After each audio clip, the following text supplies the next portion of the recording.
We can save that for lunchtime. Lunchtime discussion. Great. I think we're ready. Yeah. Welcome to the Board of Behavioral Sciences Policy and Advocacy Committee meeting. Today is February 8, 2019. The time now is 9:02 a.m., and we're in the Department of Consumer Affairs hearing room in Sacramento, California. So for this time, I will have Christina to help us establish a quorum. Morning. Christina Wong, Here. Dr. Christine Whitlisbach, Here. Betty Conley, Here. Jonathan Maddox. Here. We have a quorum. Thank you very much. Let's go ahead and do introduction. Let's see. I'll start with maybe Steve on that side. Steve Sodergren, Board of Behavioral Sciences. Jonathan Maddox, LMFT board member. Kim Madsen, Executive Officer for BBS. Christina Wong, LCSW member. Sabina Knight, Legal Counsel. Christine Whitlisbach, Public Member. Betty Conley, LEP member. Roseanne Helms, Legislative Analyst for the Board. Christy Berger, Regulatory Analyst for the Board. Thank you very much. So for the public, if you're willing and your introduction is voluntary, so please come up to the podium and introduce your name and your organization that you represent.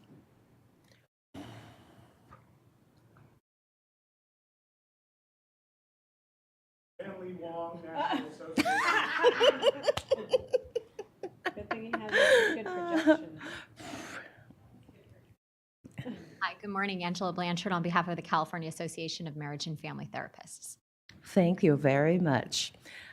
So the next agenda item is to approve the committee meeting minutes. So the first one is August 24th, 2018. Any comments from the board members? Okay. Public comments? Okay. So I think we need a motion to approve the agenda. I'll move to approve. I'll second it. So Christina? Okay, roll call vote. Jonathan Maddox. Yes. Christina Wong. Yes. Dr. Christine Whitlisbach. Yes. Betty Conley. Yes. Motion carries. Thank you very much. So the second agenda, no, actually the second minutes, committee meeting minutes is the one on October 19, 2018. So board members, any comments? Public comments? Okay, we're ready for a motion. Okay, I'll move to approve the committee meeting minutes of October 19, 2018. I second that. Jonathan second, and Christina, we're ready for a vote. Okay. Jonathan Maddox. Yes. Christina Wong. Yes. Dr. Christine Whitlisbach. Abstain. Wasn't here. Thank you. Betty Conley. Yes. Motion carries. Thank you. So the next agenda item is the update to the informational brochure regarding therapist sexual behavior and sexual conduct. And it's Roseanne. Okay, so this agenda item is basically some follow-up work to implement a bill that Board of Psychology sponsored and was signed into law in September. And the bill was AB 2968, and it basically requires the Psychology Board, the Board of Behavioral Sciences, the Medical Board, and the Osteopathic Medical Board to work together to update the content of the Professional Therapy Never Includes Sex brochure. That's the brochure that certain professionals are required to give to a patient if they believe that that patient had previous sexual contact with a previous therapist. So a couple of things that the brochure did. It included LEPs in the list of professionals that are included in people who must distribute the brochure in certain circumstances. And it also includes a new definition of sexual behavior, kind of to update for technology changes over the years. It had gotten kind of out of date. So the Board of Psychology has drafted some language that you see in Attachment A. This is proposed language that their board has considered, and they are asking this board, they're going to ask this board and the medical board and osteopathic medical board for feedback before they come up with the final version. So we can open it up for discussion. So now we're basically giving inputs and so that, we can come up, for the final version. So Right. board members, any comments? I actually have Just very quickly. Yeah, We are go the ahead, last Kim. board to take a look at this language. The med board, the psych board, and osteopath have all, and other various boards have all looked at it. Dr. Leah Brew and Jonathan Maddox sat on the working committee to develop the language, and I think that some of the language is very consistent with the recommendations that they made during that working session. Any of the new revisions, I believe, are coming directly from input from the board members. I believe it's psychology board, some wordsmithing. So, Yeah. Is this intended just to be for mental health therapists? Is this? well, that's what the bill addresses, and that's what we are mandated to do. Although I agree, it could be applicable to other professions. Right, particularly the nature of some Yes. therapist work. Yeah. Okay, that was already discussed. in But the- that was, okay. yeah, there's a legislation that mandates that DCA with specific healing art boards Yeah. create this brochure. Okay. So, and we're just updating it. As long as it was thought about and talked Yes. about. So I do have a couple of just quick suggestion. So I believe it's the line 2019, 219. So that's page 22 in our board packet and page 6. So it's intimidation or intimidated. Because when we're talking about feelings, so it's the feeling of intimidated. Because, the next word is threatened. So I think the more appropriate word would be intimidated instead of intimidation. So that's one. The other thing is, I think it's about just the matter of consistency. So the line 373, which is page 9 on the brochure and page 25 on the packet, and it used the word records. So it's referring to the patient's records. And then if you go back a few pages, on page 21 and on our packet and the page 5 on the brochure, line 170 and line 174, and that says file. So I think we need to be a little bit more consistent. So I think the record, it's probably, to me, it's a little more appropriate, instead of using the file. I mean, file is a very old term. So, I think that the record, would probably, be a little bit clearer and also more public friendly. Yeah. Okay. Any other comments? Steve? I have one. In the line 10, where we say California lawmakers, licensing boards, and ethical therapists want the public to know. The ethical ones. Yeah, I was thinking that maybe the wording should just say California lawmakers and licensing boards want the public to know, because it's kind of presupposing that we want to make sure all therapists should be ethical. So it just sounded really weird to me. So I would recommend possibly striking that ethical therapists out, since it's us that wants them to know. And then the last thing is on the very end. We probably need to coordinate with psychology and stuff. There was about requesting the pamphlet. There's I think we need to look at that, because it doesn't match up with what we currently have out there with the publications, DCA publications and such. So we'll want to look at that. Are you talking about the very last page? Very last page, where you can get copies of this brochure, because we say you can go to the website at DCA, and we offer 4 free copies, but then after that, I guess DCA can charge. So I'll show you one. Okay. So that was the 2 things I had. So the content really looked great. So, yeah. So, board members, any other tweaking, wordsmithing, public comments?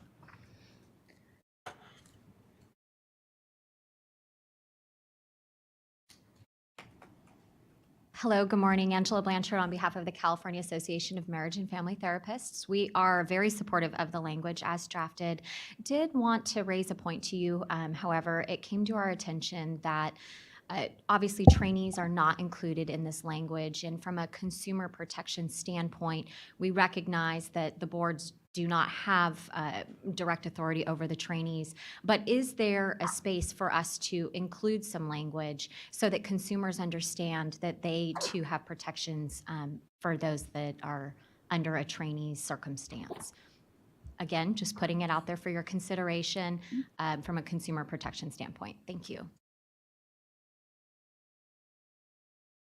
So that would include the MFT and also the LPCC trainees. Right, but the trainees are there at, associates are there, but the trainees are under the auspice of the school. Oh, yeah, the trainees covered. Under licensed psychologist. Yes, so, but that's, needs to be a separate category. So under trainee of the MFT license and the trainee, yeah, they're not in the, No, the trainees aren't, because the They aren't board, registered, they're students. they're students, and so even if we got a complaint on a trainee, there's nothing we could do.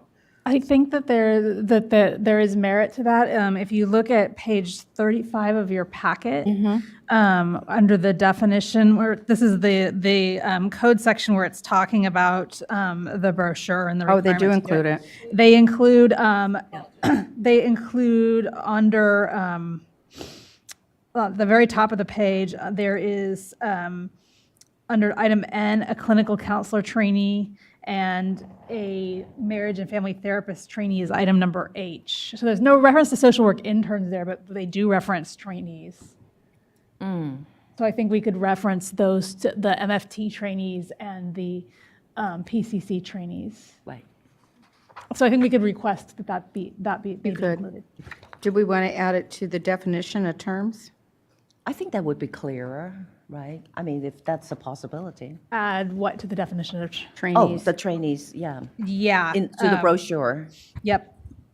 But I guess the question for me leads to, if we add that to the definition, what is the impending consequence for a trainee that engages in such behavior? Is the board going to like keep records of this so that when they eventually apply for their associate registration, that's something that could be considered? Or are we just informing them because really the board has no sort of way to sort of implement a consequence if they are reported? So what's the next logical step for us as a board that we should consider? But it's also about consumer protection and also for educating the public about the trainee are also covered. So not, I think, it's about, educating about, what the appropriate behavior. And then I think the board can take, action down the road. Because I can also see that the trainee, the next step is, they're going to apply for their licensing. And if they have a complaint, and I think that gives the board, some good information to take actions. Well, I think it might be interesting if we're going to add them, to add that, typically a trainee works through the school, that they either need to file a complaint with the school or file a complaint with where they're receiving services. Because there's nothing we can do. Right. At the moment.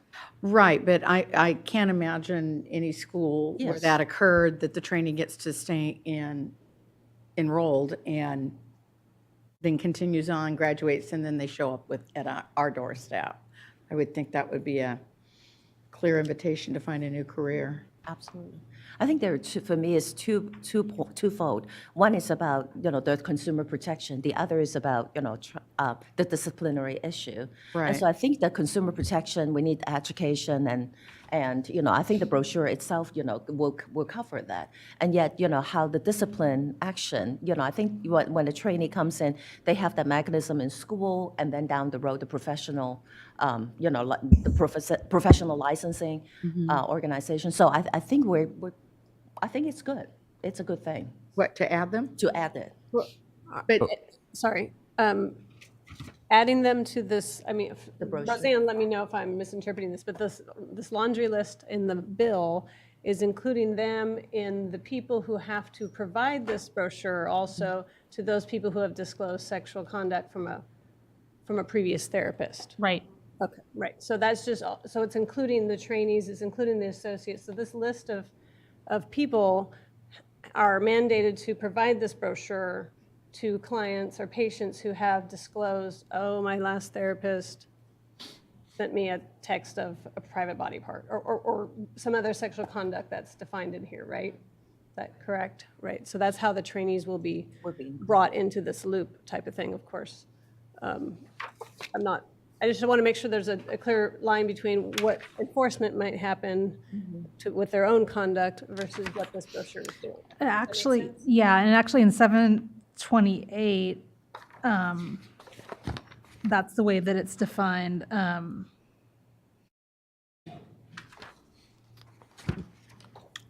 It's defined twice and they're included twice, so. Where are you? Seven? On page 35, where it's, there's a list of the people that have to comply with giving out the brochure and discuss it. And then in 728, which goes over to page 36, there's another list. Yeah. So they're in both places.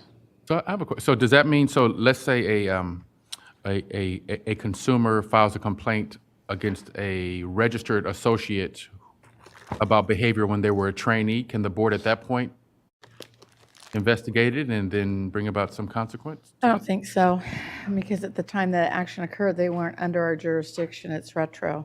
Okay. Unless there's a conviction or something along those lines. If there's some kind of action, then we could. Okay. That might be interesting, yeah. Then I guess the other question I have is too, is if someone files an active report against a trainee, would it make sense to add to the brochure some paragraph or something that talks about this is your recourse for a student who's currently in their academic program. You could actually talk to the supervisor at the agency, or you could follow up with their academic program to file a complaint there. I mean, because to just tell them that a trainee has to give them the brochure seems to be only a partial remedy. We'd want them to know that they can actually pursue this at the academic institution and the agency where the student is training. I think we can make that suggestion, yeah. Okay. Any feedback about, the brochure? Okay. Jenny?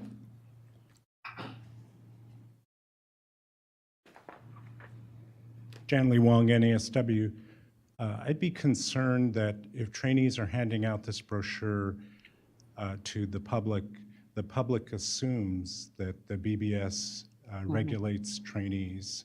And so if a public member gets a brochure from a trainee and decides that the trainee's conduct was inappropriate, sexual, the first place they're going to probably call is the Board of Behavioral Sciences. Right. So I feel like this is not good for consumers, because the next thing you'll do is say, we don't regulate these people, call the school or something like that.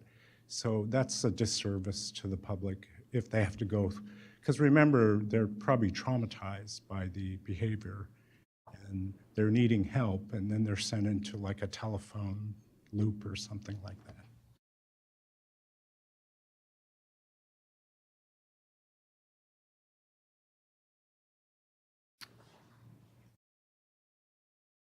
But we are also talking about, handing out this brochure and then going through with them. And so the brochure really is a means. It's an informational brochure. Yeah. But I think Janley raises an interesting No, point. it's a really interesting point, yeah. I think it would help if we added them to the list on page 19 and then put like a footnote that trainees are not under the not yet under the jurisdiction of the board for disciplinary action or for concerns about these. You would need to contact either the organization where they are working or their academic institution. Right. I think that's how it, and that's clean. It's not a lot of big substance, so I don't think that it would delay publication of the brochure. Easy to do, I'm sure. Yeah. So I think that that section can be added probably after the Board of Psychology Medical Board, Osteopathic Medical Board, and then, talk about the trainee, to contact the school. She was saying to add a footnote. Yeah, As a footnote, Yeah. so when we say definition of terms, Here, and Yes. asterisk it and then add a footnote or Right. something, yeah. so I thought that's, I was just recommending us, Yeah. to consider another alternative place to make it cleaner. also, because then you can have that whole list of stuff and contact the school for the trainees. So which page were you suggesting that, Christina? 8, page 8.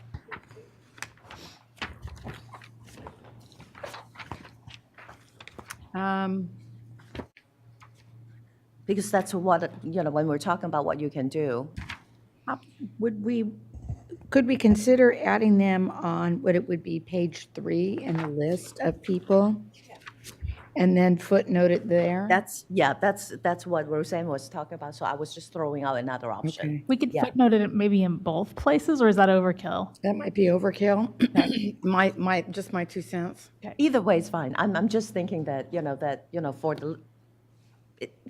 it doesn't matter. Yeah, As far as that information is in, but I was just thinking about, which place is cleaner. Yeah, and the Okay. group might, when you guys go back, and the other group might have other ideas too. Yeah. So just so long as that information gets in there, you guys are good with that. I think so, yeah. Okay. No matter how it does. It doesn't matter, the location. Yeah. Okay. Janley? Janley Wong, NASW. Another consideration is that typically in agency settings, a client or consumer will actually want to speak to the individual supervisor. Yep. And that's actually the best. If you think that if this individual, the trainee, is acting inappropriately with one client, the trainee may be acting inappropriately with multiple clients. So by going to the supervisor first, you're trying to shortcut that behavior right away versus sending the consumer to the school. The consumer might feel like, well, I'm going to go to the school first because that's what the brochure tells me, and I'm not going to go to the supervisor. So we can list the supervisor as another option. Yeah, so we'll list the supervisor, the agency where they're working, or the academic institution. Absolutely. And I think it would be helpful to define what trainee is. That's this individual enrolled in school, not yet licensed. Okay. So in that sense, should we include, say, like the social work, MSW social work intern? I think that probably should be included. What's that? The MSW interns. You want to include them too? Okay. Yeah, I think a trainee or intern. And maybe rather than putting not yet licensed, I mean, we might want to consider putting has not yet received their graduate degree. Oh, Because that's even before that. They haven't even received That's their true. degree. So they're not licensed. It probably is irrelevant. They haven't even received their degree, so. I'm good with that. That's good. Yeah. Yes, Christy? On page 4, lines 130 through 132, therapy includes any type of counseling from any of the licensed or registered professionals listed above.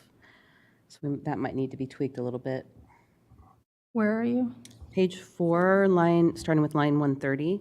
So it says that they're licensed or registered, so that might need to be a little clarification there, since we're adding Okay. trainees. Right. So it looks like we might have to, get some little We'll have fine combing and. get the Yeah, clean up. I'll go through the brochure and I'll kind of come up with a red line to send to psychology, and then we'll see what they say, and then we'll probably, if we get it back in time for the board meeting, we'll bring it back one more time, if that's possible. Perfect. All right. Any other discussion? Not too early for some wordsmithing, huh? Wake everybody up. So looks like we're ready for a motion. So what would be the motion? We don't need a motion? No, staff's going to go back and work with the board with your recommendations. Okay. So, all right, we do not need a motion. So, wonderful. So in that sense, let's proceed to the next agenda item, which is about adding new LMFT degree title. And it's Roseanne again. Okay, this is an item that was already, the concept was already approved by the board, but when we started drafting the language, I realized that the language, just adding it wasn't as simple as just adding the new approved title in. Some further tweaking was needed, and it was kind of bordering that line between, it might be non-substantive, but some people might disagree, so we're erring on the side of caution and bringing it back. So we had asked the board to consider a new degree title for LMFT licensure. The board at its August meeting approved the new title, Clinical Mental Health Counseling with a concentration in marriage, family, and child counseling. And the goal is really to increase portability from other states. One of our schools brought to our attention that they were trying to have a dual license track program for LMFT and LPCC that was called counseling psychology. But the problem with that is that a lot of other states require certain KCREP standards be used in their degree titles. KCREP doesn't recognize explicitly counseling psychology. It would be clinical mental health counseling would probably be the most likely candidate for a degree that would lead to both license paths there. And so if somebody in California graduates with a counseling psychology degree, that satisfies our MFT title definitions and it allows an LPCC license, but then that individual might go to another state and not be eligible for both licenses or might not be eligible for one or the other. So the suggestion was made that we approve the title that the board approved. When I started drafting the language, it was just kind of awkward to drop it in there like that. So if you look on page 39, we did a little bit of a tweak. We said the degree would either be in counseling or clinical mental health counseling with an emphasis in either marriage, family, or child counseling or marriage and family therapy. So there's some wording options. It kind of goes along with an option that we've already been giving. So I just wanted to make sure that that's okay with everybody. Okay. Any board members? I think the MFT or the MFCC, you still use interchangeably, Right. Across the United States. So when you do it either or, and that would avoid going back to change the legislation language because of the change of the title. Yeah. So that would help. Okay. So any public comments? It's all good. Okay. No public comments. So I think it's board. What is? Yeah, they shake their head. Yep. Okay. So this one, we do need a motion. Okay, I'll move to recommend to the board to approve this language. Is that? yeah, I'll second that. So any other public discussion? Okay, so Christina, I think we're ready for vote. Okay. Jonathan Maddox, Yes. Christina Wong, Yes. Dr. Christine Whitlisbach, Yes. Betty Conley. Yes. Motion carries. Thank you very much. So let's move on to discuss the practice setting, definitions, and the subsequent registration numbers. And it looks like it's both Christy and Roseanne. So take it away. So this is a big.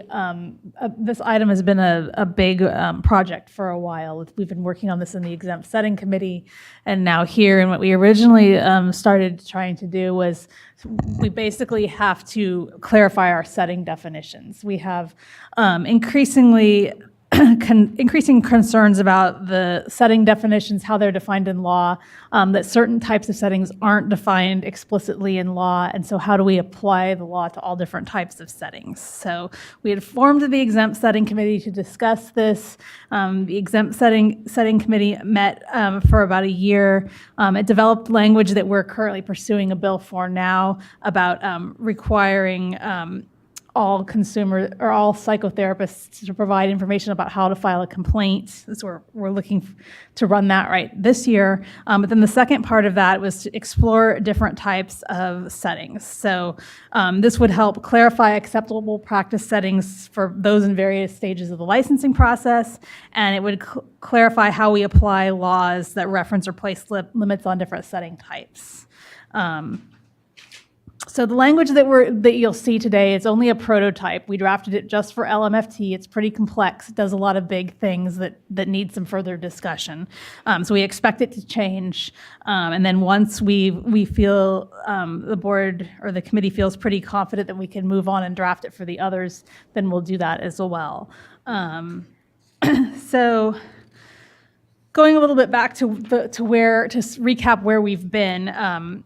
Currently, we only have exempt settings explicitly defined in our licensing law, and that's somebody that's working as an unlicensed or an unregistered person. They can work in a nonprofit, charitable, like a 501(c)(3) entity, schools, various types of schools, whether they're for profit or nonprofit, government agencies, and religious institutions as part of the professional duties. And then, so we have the exempt settings, and then we kind of have everything else. And the question is how to define and apply the law to everything else. There's a variety of different business types out there. LCSW statute comes closest to defining private practice, but even that definition leaves a lot to be desired. And I've included the definition that's in there, as well as the definition of corporation in attachment B of your packet. But then we have all kinds of other settings that don't fall under the definition of a private practice or a professional corporation. We have companies that are owned by not only licensees, which would be like a private practice most commonly, but they are owned by a mix of licensees or private individuals that aren't licensees. You could have partnerships with multiple owners who are non-licensees. Different types of general corporations that do not appear to be professional corporations, and things like that. So when we set out to originally work on this project, we tried to define private practice and then other for-profit settings. We tried to start by narrowing that down. And the problem is that it's been raising a number of questions and complications about business structures. We get questions about all different types of business structures in the office. And it almost feels like you need a degree in corporate law to understand what type of business it is. We see businesses that appear to be general stock corporations. We see businesses that are corporations with franchises under them. We see businesses where there's a mix of licensees and other general folks that are owning the company, but then they don't just do therapy, they're doing other stuff. And so the result is that staff, we just don't have the capacity or the knowledge base to answer those types of questions without a lot of technical expertise. The other problem is a lot of times when people call in, they don't exactly know what type of company it is. They're confused. So when we ask questions, we get answers that may or may not be 100% correct, which may lead to them getting wrong information. So we really want to simplify and are hoping to sort of get away from the private practice and corporation definitions. And it also can be difficult to justify, like, why are we putting restrictions on a private practice or a professional corporation, but this company over here that's owned by a mix of different people doesn't have those same limits? What's the reasoning for that? Is that really fair? So that's kind of the things that we've been struggling with. So we tried to propose a different approach here. What we did is we classified, in this case, all settings into just two types: exempt settings and then non-exempt settings. The definition of exempt settings remains the same, and then non-exempt settings are everything that's not in an exempt setting. And then we would reiterate that an individual working in an exempt setting who holds a board-issued license or registration is under the jurisdiction of the board still. We would clarify that an agency that is not licensed or certified by a government agency to provide psychotherapeutic services is not an exempt setting. We've had some people try to or have some confusion, basically, that, well, I'm licensed by a government agency, so that means I'm an exempt setting, right? So there's that. We reiterated that an active license or registration number is required to provide therapy services in any non-exempt exempt setting with 2 exceptions. We carved out an exemption for trainees to provide services in any mental health setting if there's proper oversight, and then also the 90-day rule applicants to do this as well. We're proposing allowing third-party supervision in any setting if there is written oversight agreements between the supervisor and the employer. Allowing reimbursement expenses on a 1099 in any setting. Previously, it was prohibited in private practice. Prohibiting licensees who conduct business under a fictitious business name from using a false deceptive name. Previously, it was only carved out for a private practice. And then limiting supervisors in any exempt setting to 4 individual or triadic supervisees at a time. And that can be registrants, applicants for final licensure, or people under the 90-day rule, or a combination of those types. Previously, the limit was 3. We thought with the introduction of triadic supervision, having a non-even number didn't make, it makes more sense to bump it up to 4. So we're proposing that here as well. And then when we got to the end, we kind of had to take the proposal a little bit further, because the problem is when you eliminate references to private practice and professional corporation settings, we have that 6-year rule that basically says that you can't work in a private practice with a second registration number. So that sort of comes into play here. So we took a look back at our discussion last year about the 6-year rule, because it's something that we've been kind of discussing and talking about possibly tweaking in the future as well. The Policy and Advocacy Committee last discussed it in February 2018. We looked at the average time to gain experience hours, and the committee kind of decided that we'd wait for we had the buckets bill that streamlined the types of hours of experience that was supposed to help decrease the process, the time it took to get a license. We're allowing triadic supervision now. That's new. We reduced the LCSW experience hours required a little bit, so we kind of had left it at, let's give this all time to phase in. Well, it's kind of just phasing in now, so we don't really have new results yet. At the time, we reported that about 12.6% of MFT associates and about 10.5% of associate social workers were on a subsequent number. And it was taking, it on average, it's been pretty consistent. It's taking about 3.5 years on average to get a license. So that's held pretty steady. So to tackle this, we kind of took a new approach, and we thought we'd just kind of throw this out here. We thought that we would propose extending the length of a registration number and eliminating the private practice prohibition on a subsequent number. In return, because the private practice prohibition is there to sort of encourage people to move along in the licensing process, not remain a perpetual associate. So in return, there still needs to be a incentive to complete licensure. So we proposed that those needing a subsequent registration number would be permitted, if they got that subsequent number, to work in a private practice, but they would take additional graduate level coursework to ensure continued proficiency. Because the longer they get out from their licensing exam, the farther away they get, or the longer they get out from their master's degree, the harder it becomes, in theory, to pass the licensing exam, because they haven't been in school for a while. So we proposed that if an applicant needed a subsequent registration number after 8 years, they would need to have a passing score on the California Law and Ethics exam obtained within the past 2 years, and demonstrate successful completion of 15 semester units of graduate coursework within the past 2 years. That would ensure that their education is current, that they're up to speed on the certain aspects of the profession. And then the private practice prohibition would be removed.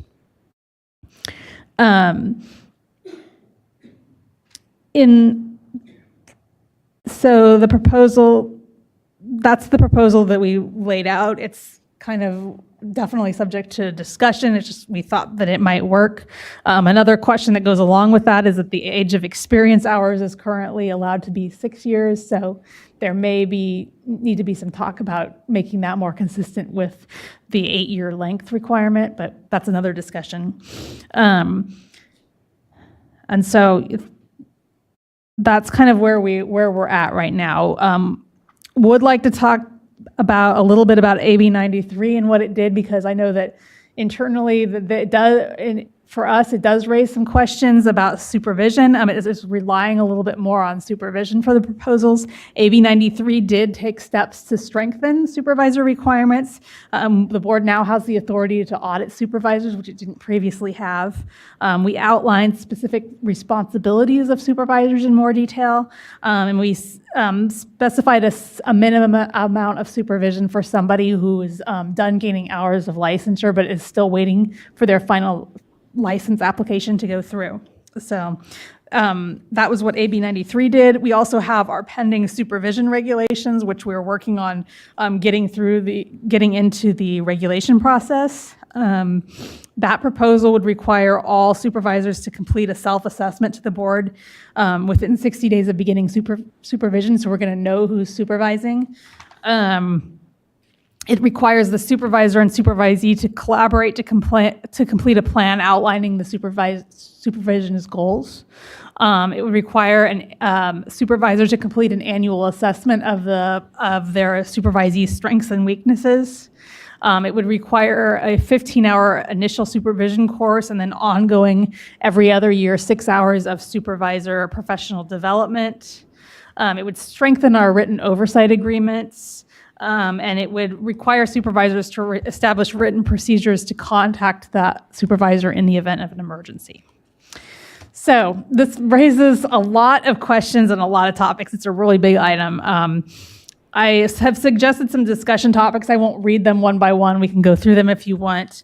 I know that I've had a little bit of feedback from camp, which I'm sure that Angela will share. I know also Ben Caldwell was not able to be here today. He sent an email detailing some of his thoughts on the proposal, and all of you should have gotten that. It should be on the back table for members of the audience if they're interested. So I guess we can just open up the discussion. I want to thank Roseanne and Christy. A lot of hard work, and then that's thinking outside the box. And trying to really reorganize and and looking at the issues. So I want to thank you both and all the other parties involved. So wonderful. So there, in the packet, there's already questions. So I don't know if board members want to go through it one by one, or or just free flowing. Whatever, it's, yeah, what's that? I should read it? Okay. All right, I will. I'm listening, yeah, go ahead. I think because this is such a vast amount of information, it'd be helpful to kind of organize it and go through it Right. systematically. I'm following council's suggestion. I will read the question, and then we can, based on that question, to have some feedback. So the question, the first one is that, is it appropriate for trainees to provide services in any setting, given that they will be under the oversight of their school as well as subject to a written agreement between the school and the site? So what about applicants following the 90-day rules? So it's about trainees. Any thought about Kim? That third-party supervision, I know that it has initially generated a comment, but I want to point out that that's permissive. It's not required. It's at the discretion of the employer and the supervisor. So if the employer doesn't want that third-party supervisor there, then they don't have to enter into the agreement. So I think, so if a school is going to place a trainee in a setting that typically we would have identified as a private practice in the past with supervision, if the school is not comfortable with that, then they don't have to have that third-party agreement. But it's simply there as an option.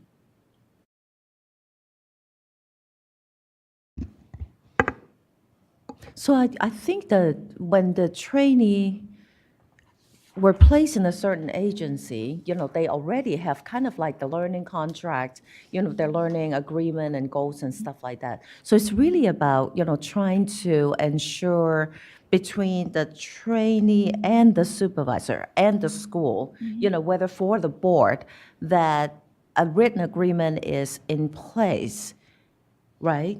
Right, well, the third-party agreement is usually there because there's not a supervisor on site. Right. And maybe it's just I don't know, but I have a hard time envisioning putting a trainee in a setting where there isn't a supervisor on site. Maybe that's just naivete, but I would think if Yeah. you're trying to train these individuals in ethical practice, you're going to want some, a little higher level of supervision than, say, someone who's just graduated and demonstrated some minimum competency.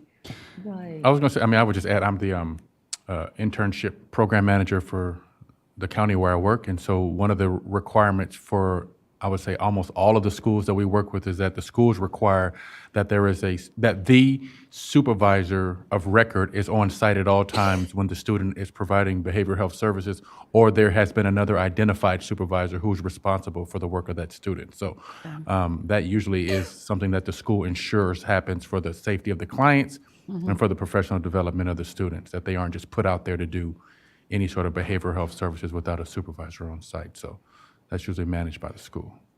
Okay. And, and in addition to that, sometimes, a lot of the agency will require, to have a contract between the college, and the agency. And so that is another layer. However, I'm also thinking about, nowadays with the popularity of the online school, and that's a little different, because of, that the possibility of a setting, that they're not able to, to find supervisors. So I think, that risk, not risk, the potential of having an outside supervisor is still there. Yeah, the potential's there, but again, it's permissive. The question more goes along the lines of, that there's always been that agreement between the site and the school.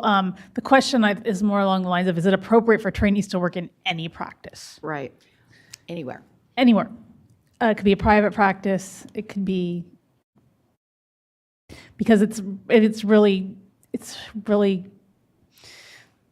there's a lot of settings out there that don't exactly fit the definition of a private practice. And what the schools struggle with is right now is knowing whether their setting is appropriate. So this alternative basically says they can work in any setting as long as they have proper oversight. An alternative, I know that we've had some feedback from the MFT representatives, and an alternative might be to sort of do like some kind of a carve out where we say if there are specific settings, types of settings we have concerns about that we don't want trainees working on, but it needs to be very clear and easily identifiable if we do that. Okay. I'm just thinking about how the carve-out would look like, because, I think it's good. And then I'm, in my mind, I'm just thinking that, if it's any setting, then you can have easily, just a one person, supervisor, and a licensees, and then take an intern, or take a trainee, and then what, and then the oversight will be really, really limited. Yeah. Can you speak into the microphone? It's hard because you're looking that way and not speaking into the mic. 'Cause sorry. it's kind of hard to. Oh, sorry. Okay. Do you want me to say it again? I actually do, because I wasn't sure what you were saying. I'm sorry. No, I was thinking about, in terms of, trainee, for the setting. And, it means that if it's any setting, it can be, ranging from, a person, a licensees, having, trainee. And then that would be an internship. Correct. So, and then I'm thinking about, what really is about the whole education purpose, for them, and what will be the pros and cons, Let's say that would be kind of Sure. like the minimum, Sure. right? So, and But- what will be the pros, and for them what will be the educational benefit for them to be placed in one person agency, and one person, and, So My experience has been hosting trainees in our system of care is that one of the intentions of hosting trainees is to provide them with a holistic experience in their clinical placement, which means they're exposed to sort of multidisciplinary teams of nurses, psychiatric social workers, therapists, social workers who could sort of support their clinical growth and development. And so that's one aspect of it too. I think the other thing too is trainees are required to have weekly didactic training, which exposes them to a range of clinical trainings that once again supports their clinical growth that may or may not be available to them if they're in a private practice setting. So I think with that said, I think it's important for us to potentially consider limiting the placements, the settings where they can train, just because they're inexperienced and they need consistent oversight. 2, they need the didactic training weekly. And that 3, the benefit of the multidisciplinary exposure that will support their clinical growth. And I don't know that all settings can support and provide that for a trainee, once again, who doesn't have the experience.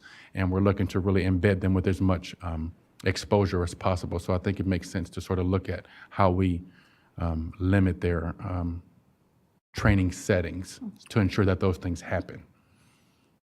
So for my, anyway, just to be, I totally follow where you're going with that. So would it be the concern, single practitioner, nobody else is around, Kim's, therapy suite, you come in, it's just me, I'm solely responsible for the lease, solely responsible for all the billing, I'm a sole practitioner, that's it. That may not be a setting that would provide a lot of benefit and growth to a trainee? Correct. That's okay. exactly what I'm saying. So carving it out somehow that way. And I wonder if that would respond to some of the MFT concerns that we've already received. So When you say carving it out that way, carving it out, maybe identifying it, specifically calling out, not in a setting that looks like private practice. A, B, C, private practice as we have historically thought of it, single practitioner, I hang out my shingle, that's it. Correct. So you have to have a brick and mortar Well, I think that, on a mobile office, huh? I think it's having a much larger comprehensive setting that takes into consideration the fact that trainees are not brought into a system of care as to be an employee. They're actually brought in as a very fragile, inexperienced person who's there to grow and to learn. And as they progress through their academic year, yes, they may warrant more independence, but their actual intention in the setting is to be trained and supported and to be resourced so that they can ultimately become a functioning professional in our system, in our discipline. Betty and then Christy. You have a comment, right, Betty? I have kind of a commenty question, yeah. Go ahead. So I'm actually, I don't usually have a kind of a strong opinion on this, but I actually have concerns about trainees in private practice. It just doesn't feel like that's what the university programs, any experience that I've had, doesn't seem consistent with what the university goal was. So I guess I'm wondering where the interest or the impetus for even considering, because it wasn't, we have not historically allowed trainees to be in so this would be a change in practice. And I'm just wondering if there was an interest expressed either by trainees or by the universities, or where did this come from? Why are we even thinking of changing practice? I think that what, it's a proposal to address the difficulties that we have had trying to define private practice, but I think if we get extremely specific on what private practice looks like, because it's a setting we don't want the trainees in, then I think we have defined what we would typically view as private practice, so we could carve that out, that piece out, and then we could move forward with the exempt setting and then everything else. Yeah. I think that's part of the general discussion. This was just, I have to be very honest, since this law went into effect, I probably have more gray hair than I really want to know about. It's been a challenge to define what's exempt, what's not exempt, what corporation is, what a private practice is. Because even within the office, we all have different ideas. I mean, there's a school of thought that, well, Kaiser could be a private practice. And I think of a private practice as my little suite, and here I am, and that's me. So it's in sort of the genesis of why we had the exempt committee anyway. But this proposal, or this, what we have here, is really more of it came from our difficulties since the first of the year and the new law changes, and trying to respond to associates about, can I work here, can I not work here, and then we were just on a call yesterday with Kaiser. Yeah. And I think I've got some really good staff that can get great research, but man, that takes a lot of time, and it shouldn't be that hard. I think to answer your question, I don't necessarily know that schools have a significant investment in them being in private practice settings. I think what happens sometimes is that students are expelled from placements just due to incompetence or unethical behavior, and they're trying to find another placement so that that student can get their hours to graduate. I think another thing that happens pretty frequently is students may not start their academic program in the fall. They may start in the spring or in the summer, and so it puts the student sort of in a dire situation to find a placement, and a lot of placements are less willing to admit students after the fall, because in the fall they have their orientations, they have their onboarding, they have their processes established, and someone who starts in the spring or summer disrupts that, and they may not have the resources to support that. But I think in either case, we're still saying we don't want students who are either incompetent or sort of unethical in private practice settings. And I think systems of care may need to look at how we can onboard students in the spring or in the summer to support their placements. But I think either way, once again, we don't want them in certain settings. So I don't know if that's helpful. I just don't want to, I'm always looking at, are we putting up a roadblock in some place where we don't want a roadblock? Because we want to have students coming into the profession. I mean, that's obviously, and we want to make that as easy as possible. But at the same time, I just have reservations about the quality of the experience. So I'll just leave it at that. Right, so I think what we can do is come back to the committee, and after we have some chance to maybe wordsmith what a private practice looks like, to make it extremely specific, so that, because it's clear from your comments as well as some of the early comments that we got, that is of a concern. So I think we'll make that attempt on that.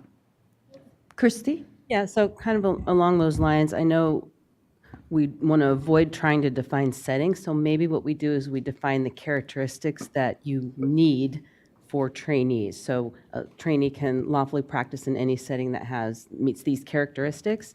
The other thing we could look at is the written agreement that's required by law between the school and the setting, and that written agreement is required to contain certain components. There's not very much, and the schools, they expand on it when they do their written agreements, and they incorporate the student into that written agreement. So that's another thing that we could look at, is that section of the law that contains those components. Okay, so board members, any other comments? So I think for me, I am really, I think, the focus really is about, why we, put the trainee, to train to begin with, and I think ideally, we definitely want trainee to learn well. So when in a practice setting, that has very little mechanism for, accountability and check and balances. I think this is very dangerous. So we want to make sure that, whatever, the language, that, it really is about that learning experience, and for them to learn right. And so now I'm not saying that one person, in private practice is not doable. And yet I think, one person can only do so much, and in an experience of, exposing, the trainees and or the student intern, to, for a proper, work setting. So that's my take. So I want to open up for the public comments, and before that, I think GV has some written comments, right? Oh, this is from Ben. Yeah. It is from Ben. Okay, so I would like to just maybe, I mean, this is a public comment, so should I just read it out loud or not? You Or don't we need just read to. it? Yeah, they've been submitted They s- and we're going to consider them absolutely. Okay, Right, and absolutely. It could be, you could, staff is obviously going to consider them Okay, and incorporate any, it might be something they missed.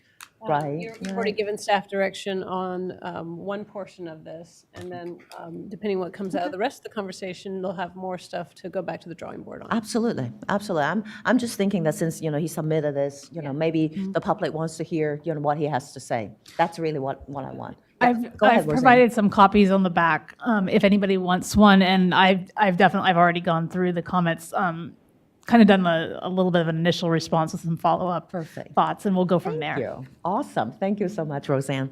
So public comments. Hi, Kenneth. Everybody. Kenneth Edwards from CalPIC. I agree with Christie's comments around expanding what should happen in those settings rather than actually outlining exactly how many people should be in the practice. But there are some hesitations to having a one-person practice. Just in my own experience as a practitioner, I mean, I have to see my clients. I can't supervise somebody. So we should consider that as well. But I mean, when do we make the number? I mean, is it 2 people, 3 people, 5 people? So it's about having the mechanisms in place. Okay. Thanks, Kenneth. Any other public comments?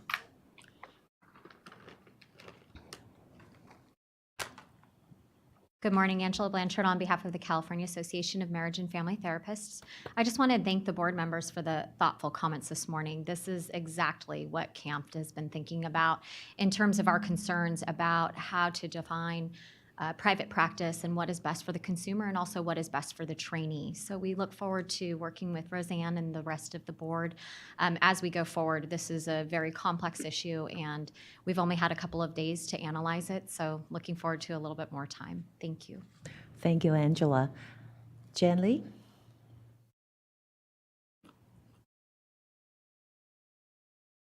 Jan Lee Wong, NASW. I'm here. Welcome for you. I think it's really important just to start off with having some idea that whatever actions you take, regulatory, policy interpretation, could have unintended consequences.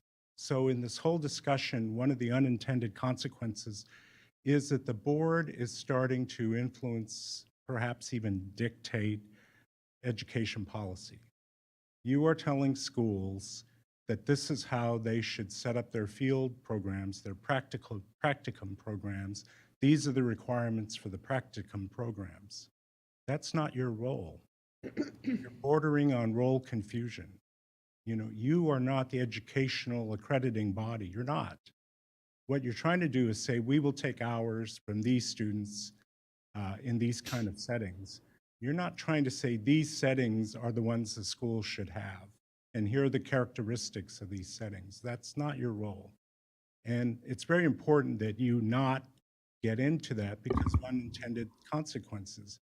Pretty soon you will be determining what makes up the marriage family therapy degree. You will be saying, here are the curriculum requirements for the marriage family therapy degree. You have to have some confidence, and I understand the lack of confidence in the school's mission and ability to produce master's degrees for marriage family therapy that are quality degrees that produce good professionals. You have to have some confidence in them. Now, your confidence would be strengthened if you have a system like social work has. And many of you know social work programs are accredited by a national body, the Council on Social Work Education. It's the same accreditation body for the entire country for all social work schools. Marriage family therapy does not have that here in this state. There is some national accreditation, but the schools don't have to follow it, and you don't require it. If you look at your statute, you do require it for social work degrees. You do. So all I'm trying to say is, try to stay on mission here Don't wander into trying to set educational policy. And if you want to strengthen the degree, one of the ways to do that is to follow social work's example and start thinking about how can we require national accreditation for MFT degrees. Jan, I have a comment. So while I appreciate that, isn't one of our roles to ensure consumer protection? And so we want practitioners who are providing that care to be in an environment where they're going to optimally grow, especially students. So I think what we're trying to do is ensure that any practitioner who is seeing clients or consumers in this state are being seen by a practitioner who is resourced and supported and put it in an optimal environment where they can grow, especially as we're looking at students who are very inexperienced, don't have the academic exposure that a licensed or even an associate would have. So I think we're looking at how do we protect consumers by ensuring that trainees are in settings where they're going to get the optimal opportunity to grow and be exposed to clinicians and clinical opportunities and clinical information that's going to help them grow and be better providers. So I think, in my opinion, we're actually looking at consumer protection and not dictating any sort of academic requirements for graduation. Yeah, and that's well put. There is a fine line between trying to figure out exactly how you're going to protect consumers.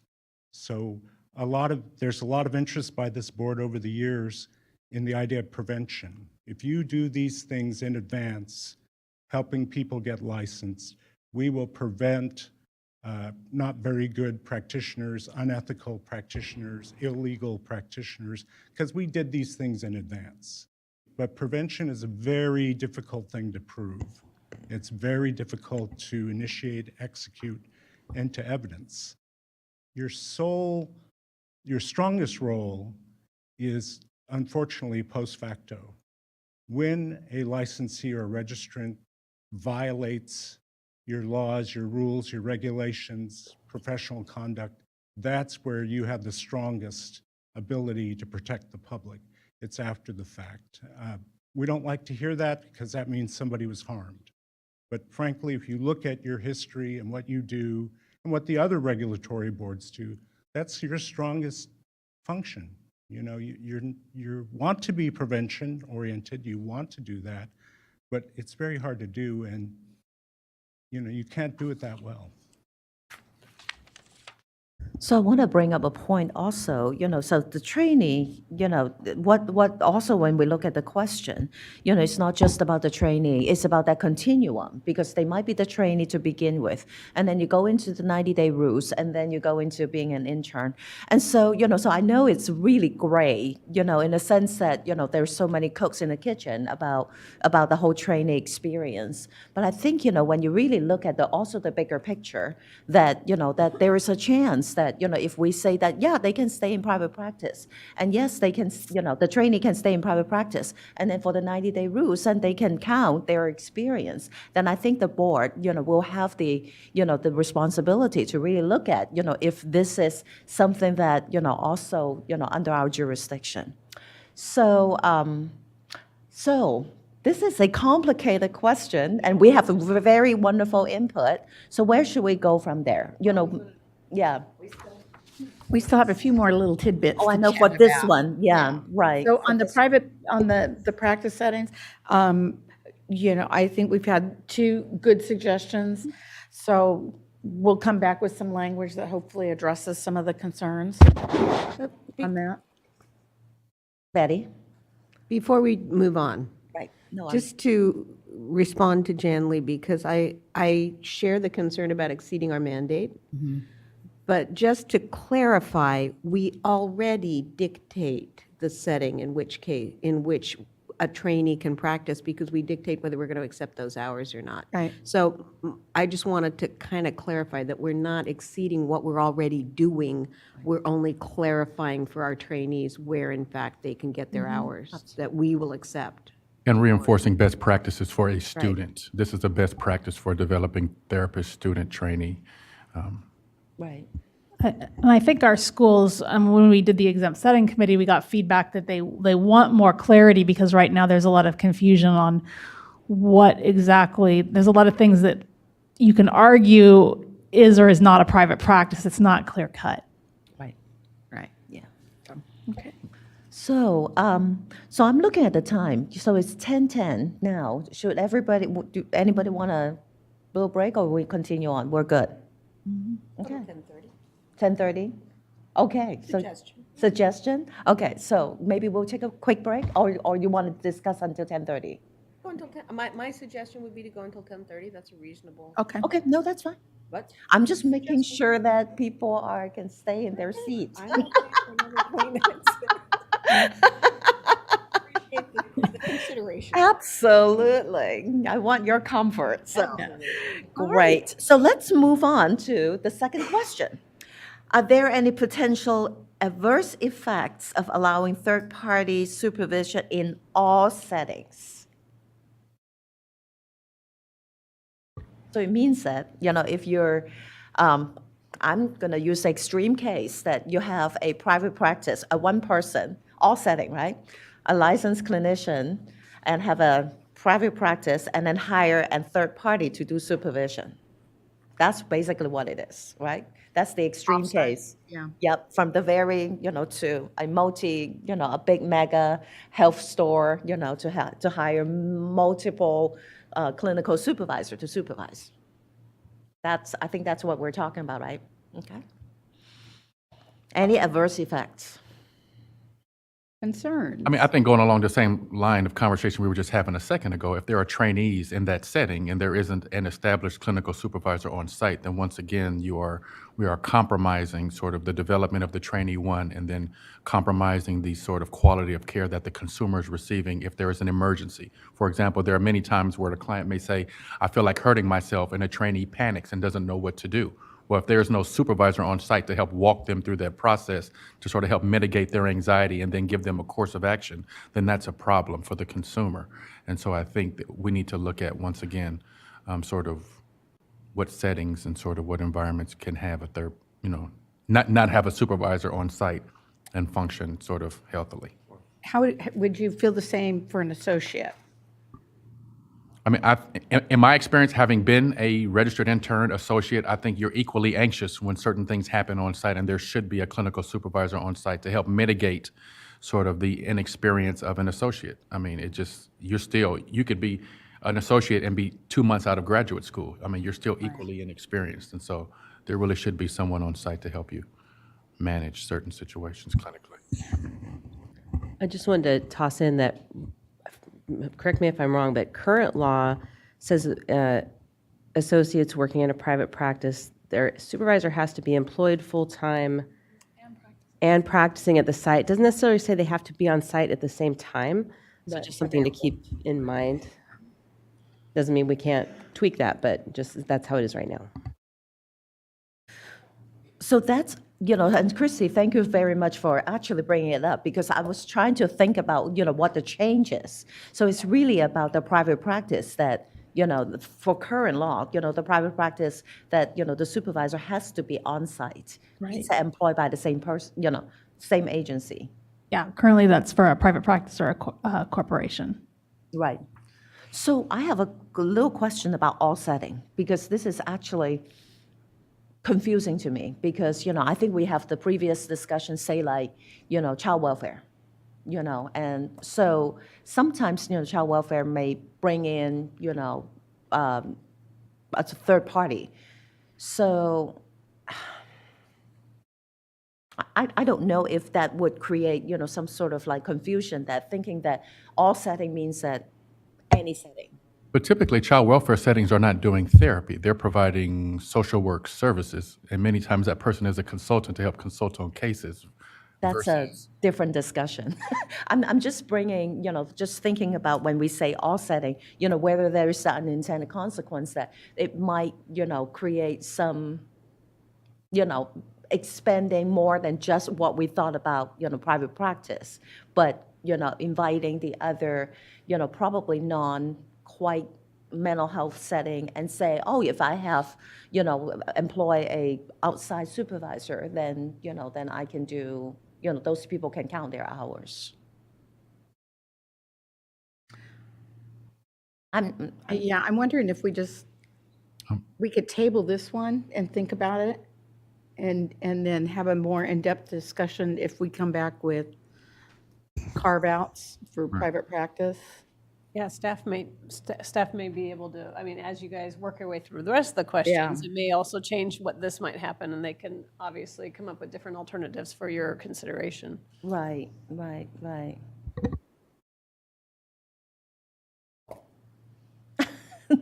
Public comments, Jen Lee? Jan Lee Wong, NASW. Another area that is potentially a bog. That's a British word for like a swamp. So I'll check with John. let's just take the very narrow example of one-person private practice, and then you bring in a third-party supervisor, even though the person running the private practice is possibly qualified to be the supervisor. So why they would bring in a third party is a big question mark. Let's say that happens. Then you're going to have potentially a legal liability question. In other words, if the consumer feels they've been harmed by the trainee, do they sue the owner of the private practice, the solo practitioner? Do they sue the third party outside supervisor? I'm just raising these questions. I don't have the answers, but since you mentioned you're going to table it and go back to the discussion, I thought I'd throw that item in, that question, as a discussion question for you. Thank you. Very legitimate question, Thank you for actually. making it boggier. Yeah, yeah. No, but that's also a very important, part of consideration. So thank you, Jan Lee. Kenneth? Hi, Kenneth Edwards, California Association for LPCC. Another consideration would be if that hired third-party supervisor doesn't have experience working with who they've been hired to work with. So someone who might be a private practitioner is hiring themselves out to go to a community health agency or a hospital or something else that just doesn't match up with what their experience is. So I wonder, could that be another question or discussion point? Thank you. So it seems to me that, that the question always come from is that, when you have, again, a formal organization has their check and balances. And yet, in private practice, there's none. So when anything happen, in case of, any potential, risk, then, then private, what is the responsibility of the third party supervisor, which is another, a very important thing to consider. Yeah. Angela. Good morning again. Angela Blanchard on behalf of the California Association of Marriage and Family Therapists. Just very briefly, the comments that Board Member Maddox outlined are exactly the comments and concerns of CAMFT. So just want to thank you and looking forward to continuing the conversation. Glad we have great mind things alike, huh? Okay. So it looks like it might be another question that we will need to, go back and kind of digest it a little bit more before we can bring some solution or suggestion, more concrete solution or language, for the board to discuss. So we'll just table that one. Okay. So 10:19, break or not break? Let's keep going. 10:30, okay. Because, if I open it up, it might be past 10:30. Okay. Okay, but just being caring. Are there any thoughts about limiting supervisors in a non-exempt setting to 4 individual triadic supervisees So the ratio would go from 1 to 3 to 1 to 4. for the non-exempt setting? And this is, okay, so Christy, I like how you bring it back. So what is the previous version for this one? So is it the regulation for only allowing 1 to 3 supervisees? So currently, that's private practice or professional corporation, that's the rate, the 1 to 3. Exempt Right. settings can have as many, there's no limit. I thought, isn't AB 93 also changed that language to like It's- 15 or something like that? They removed that the 15. Yeah, it removed the You 15. can remove it, the 15, the cap at 15 was removed. So as Right. long as it's 1 to 3, you can have 20 supervisors, and then 1 to 3 would be 60? Trainees, supervisees, that's fine. So, okay, just for my clarification, I thought the triadic means that one supervisor to two. Right. Right. Right, okay. So, So each supervisor right now, you can do triadic supervision, and then total, you as a supervisor can only be actively supervising 4 people, Total. 3 people right now. 3 people right now. You can't do all 3 together, but you can do 2 of them together. So if it was 4, you could, in theory, do 2 and 2. 2 and 2, Right now, right. you'd have to do 2 and 1. Right. Actually sound reasonable. Betty? I was just reading Ben's comments, and it doesn't seem like we're changing the group supervision. His comment was, provide individual, do not count towards the total, something about supervisors with groups, and that they could unlimited number of supervisees by only offering group supervision. I didn't see where we were even talking about that or touching it. So is that not something we're even changing? So the language on where we tried to clarify this is on page 52 of your packet. At the top of the page, subsection C. So what we're trying to do here is we bumped up the limit of 3 to 4. And then we tried to clarify that, because we get the question in the licensing unit, well, you say that each supervisor is only allowed to have up to 3 people, but you can supervise up to 8 in a group. So how does that make sense? So we were trying to clarify that. Right. Because so I'm doing group supervision. Does that mean those are my 8 and I get no more? Does that mean that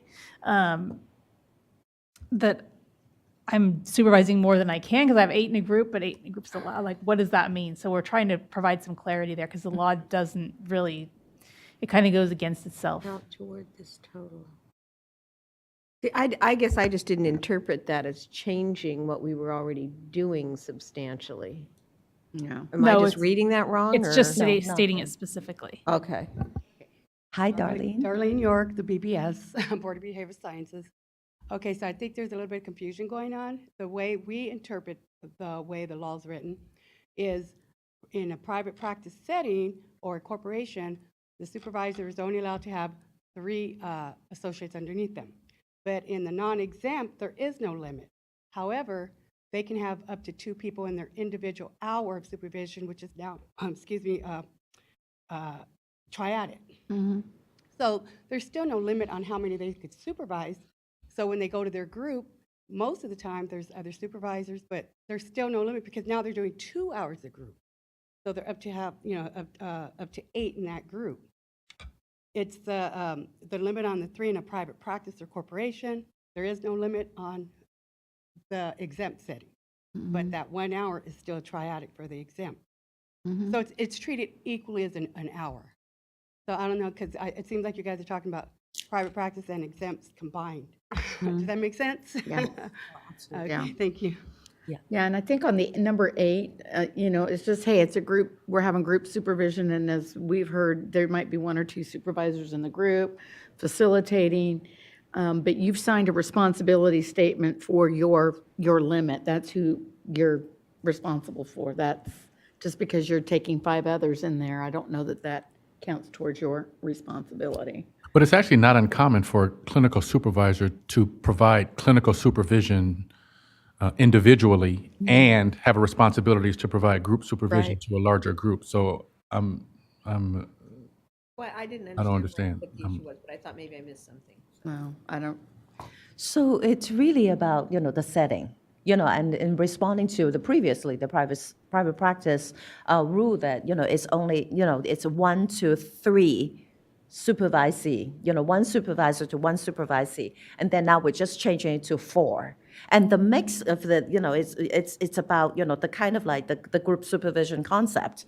But the group supervision really is not, it's kind of in the mix, but it's also not in the mix, because group supervision actually, it's a form of supervision. And yet when we're talking about, the private practice or the non-exempt, we're changing, responding to that part of the law that we raise it from the 3 to 4. So, and yeah, so anyway, I don't know. So It is confusing. is non-exempt, like, what all does that encompass? Is that private practice, like a community mental health setting, a hospital setting? It's like that broad range of, Everything else, Everything everything that's else. not exempt. okay. Right. Jan Lee? Jan-Lee Wong, NASW. It's also really important to understand that individual or didactic supervision or Triadic. triadic supervision is really different kind of supervision than group supervision, very different. So to mix the two up, as some people have and said they're both the same, is not true. The other thing is, historically, people have done group supervision. Goes all the way back to the beginning of the profession. So, for example, in social work, one modality, it's still practiced today, but not as popular as it was 50 years ago, is group work. It's called group work. Social workers do group work. They work with groups. So doing group supervision includes elements, methods, skills that are helpful in group work. So it's a different situation. We have a modern version of that today. I think it was mentioned, Jonathan mentioned it. When you do a case conference, that is a version of group supervision. You have a team of professionals, they're all sitting around a table. They talk about one case. It might belong to one of the members of the team. And that's a version of group supervision. So we have to make sure we don't mix the two up and say they're both the same, so that number doesn't equal, it's illogical, and we go down the rabbit hole when we do that. So I like to maybe give an example. So let's say in a private practice, so, currently private practice or non-exempt setting. So, so if you have, the new proposal would be if you have 4 intern, licensees, associate, whatever, then you will have 1 supervisor. Now, if you have another set of 4, another, 4 same group of people, and then you will have another supervisor. And yet, they are employed by the same agency, you can pull it together and have either one of the person to do the group supervision. Correct, right? And so generally, I think, we're talking about, pretty much the same thing. And I love group supervision, that's what I do, and that's what I love too. And it brings in a very, important dynamic. But I think, also when we're talking about, the racial, in a non-exempt setting, that's what we're trying to increase the to make sure that the consumer protection or even, ensuring the quality of the mental health services by not just having 1 supervisor to oversee that 8 people. Right. So we still have to have that 2 and 2. So, yeah, just want to echo what you said. Yeah, I think what we're saying is that we want you as the supervisor that signs the responsibility statement, you can't have any more than you're responsible for. Exactly. When you send them which to one group, is- that's beneficial. That's a different thing, Yeah. yes. So maybe we don't want to have the language in there to clarify, maybe we just don't want to say group supervisees does not count toward the total. Maybe we just leave it silent like it is now. Okay. It's probably a little bit clearer too. Okay. Hi. Good morning. Morning. Hi, how are you guys doing today? My name is Brittany Little. I am from DaVita Dialysis. I'm sorry, can you hear me? Okay. Yes. My name is Brittany Little. I am from DaVita Dialysis. I am here on behalf of our LCSW supervisors within the Northern and Central California. I am their division lead social worker, and I will be helping them continue to vigorously prep to adhere to the new BBS laws that have came out effective January 1st. Our LCSWs have a number of questions, and I know that we're on a very limited time. I just wanted to clarify a couple things so we can make sure we're in line. So for DaVita Dialysis, given the fact that we have outpatient medical clinics across California, will we be considered a incorporated, or is it where do we lie in those laws?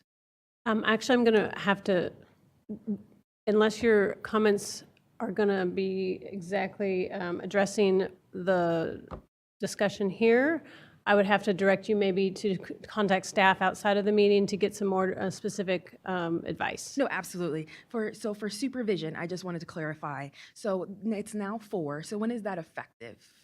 So like this is just an idea right Okay. now. So this is like they're tossing around ideas. Are they going to then pursue legislation to make the change? Yeah. So that's kind of what they're discussing right now. So we don't have, there is no changes happening or in the works even yet. This is purely like the infantile type of stage it is. No, absolutely. So if I want clarifications about the new BBS law, should I wait until afterwards, or is it just based off settings? Can I ask questions about settings? Yeah. Okay. I can give you my card, and you can call me directly, and we can have a powwow. Perfect. Thank you so much. I You're appreciate it. welcome. Thank you very much. Any other comments? So it looks like, okay, so I think we kind of discussed a lot of things, in relating to group supervision, the racial and stuff like that. But I'm not hearing a lot of opposing, voices about, increasing to 4. So the 4, we can't go forward with that. I think we can go forward in the with that. proposal, and then Yeah. take out the what we're trying to clarify about the 8. We'll just leave that the way it is in current law. Okay.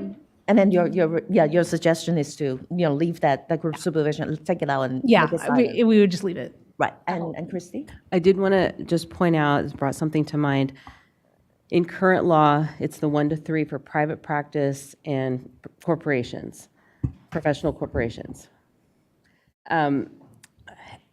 This would newly subject a ratio to other certain types of for-profit settings that don't currently have a limit.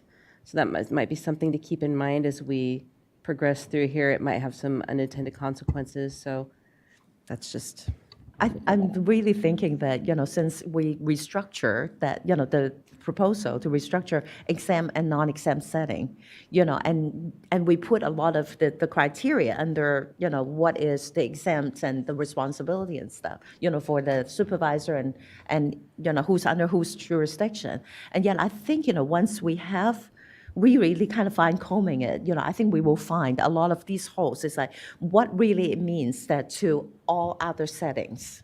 Right. So, so I think one of the unintended consequences may be there are a lot of community-based organizations and governmental settings like county settings where there are fewer licensed staff, and so they are taking on the responsibility of supervising larger numbers of associates.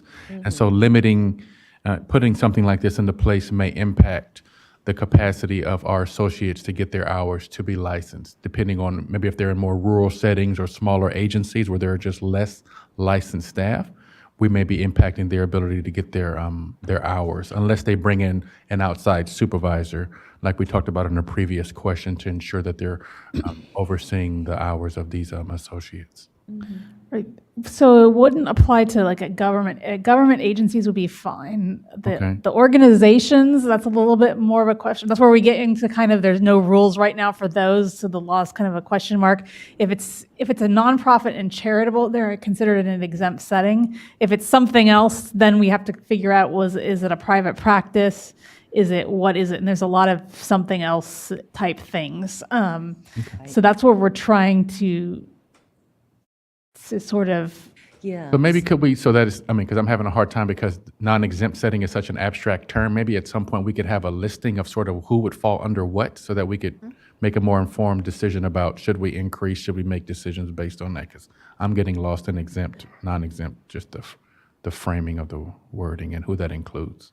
Well, if you look at I think it's always helpful for me to go back to the definition of exempt setting. So it's everything that doesn't fall in that definition would be subject to what we were just talking about, the ratios. Right.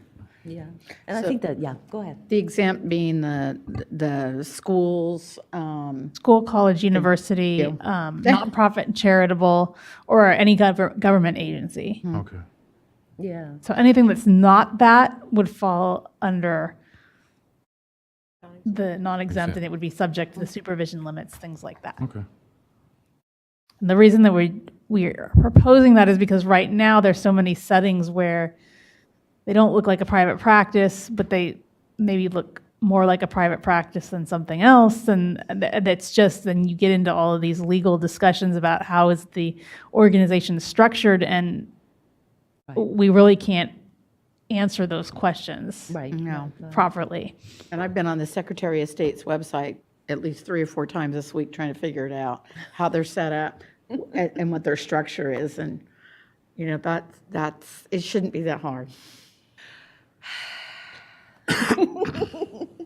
Okay, well, so, but it looks like still, when we're okay with this, and there's certainly, again, for the staff, I think these are good in discussion, whether, it will expand to the current private practice instead of those business corporation. And so I think, that would be another area that, that when you look at the language, that you can give some thoughts and make some recommendation for the board to consider. Betty? It seems like it's a positive trade-off.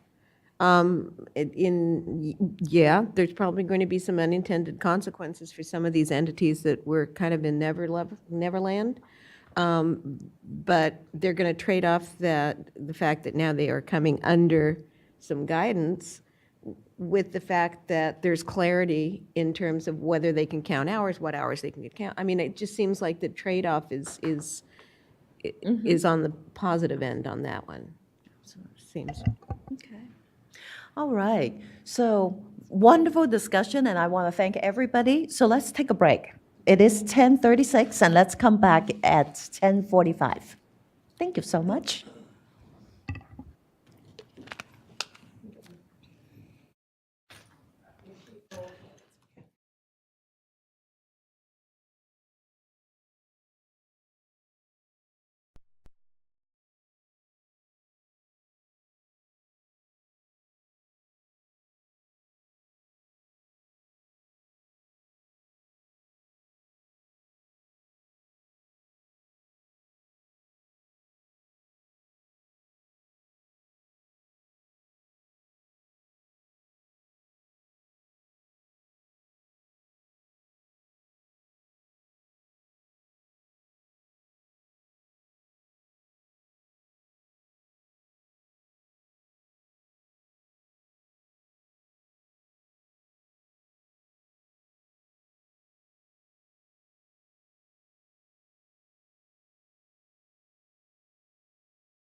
All right, welcome back to the Board of Behavioral Sciences Policy and Advocacy Committee meeting. The time is 10:49 a.m. So we have been discussing about the exam setting and the private practice definitions and such. So we will continue on that conversation. Now, I have kind of like a quick suggestion and then see what, the board members think about it. Because the concept is so new, the language is so new. And so, and we did have a, exam setting committee, to look at, those languages. And so, so Roseanne and I would just, have a little, sidebar conversation that maybe, it would be a good idea, to have, whether the board will think that, or the committee will think that going back to the exam setting committee, have a smaller discussion, carve out, or, to look at the languages and then bring it back to the policy and advocacy committee.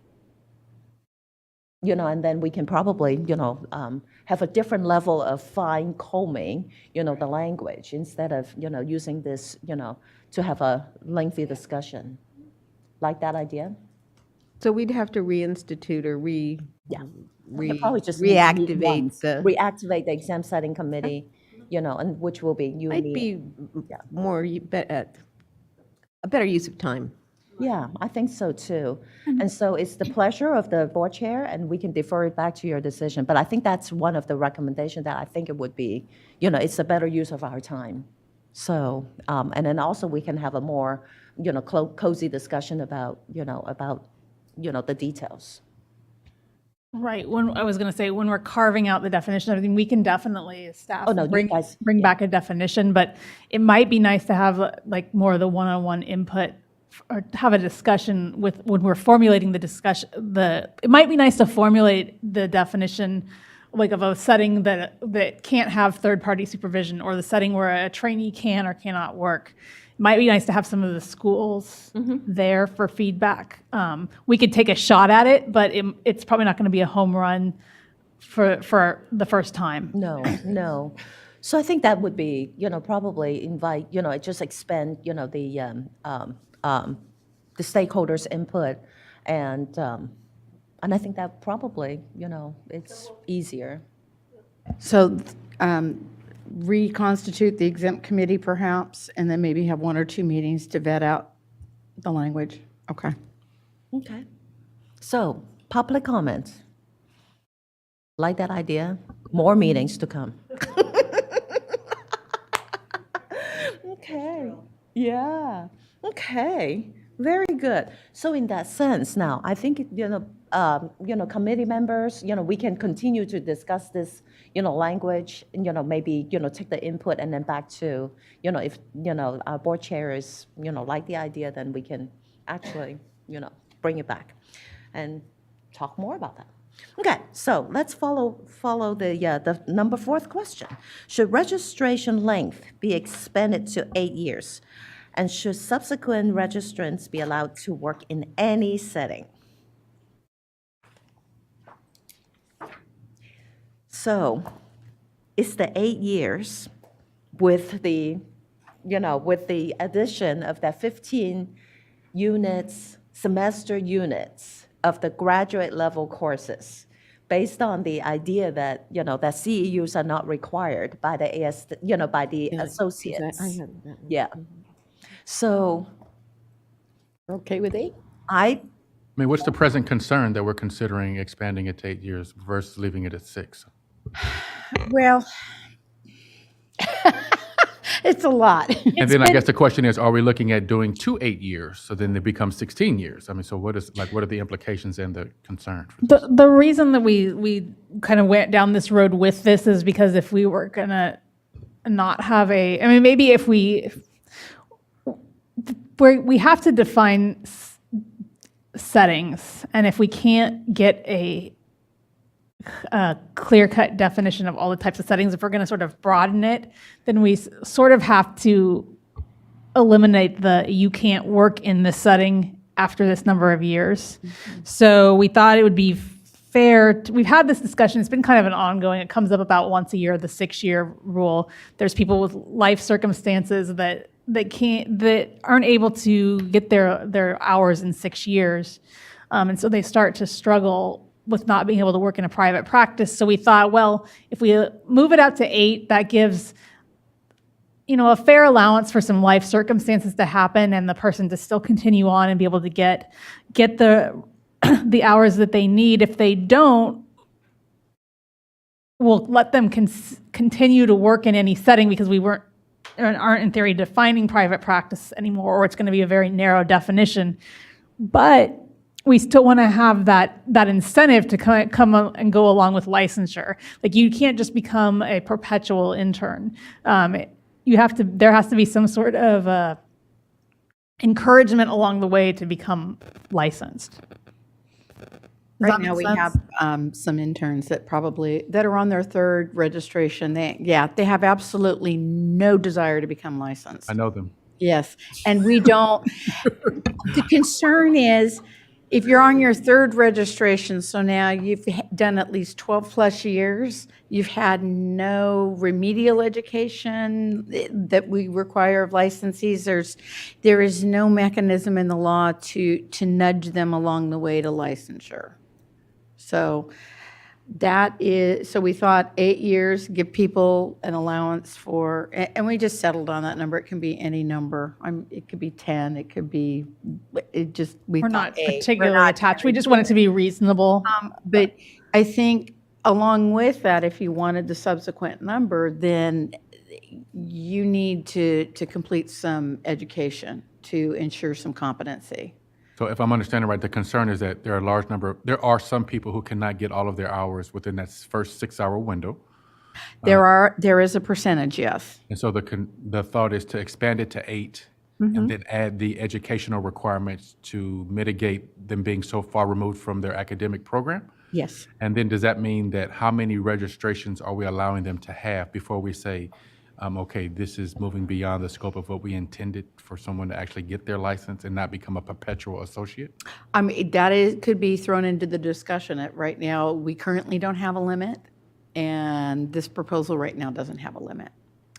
But I don't know if we can legally ever lock, and that's a question for legal. We can't say, okay, you can never come back and get a registration number again. I don't know that we can do that. Usually, when looking at other boards, there's a way. Either you have to meet current education requirements, which means in some cases, like because we've changed, like with LPCC, it went from 48 to 60, you would have people that would need to go back and get a whole new degree because it's changed.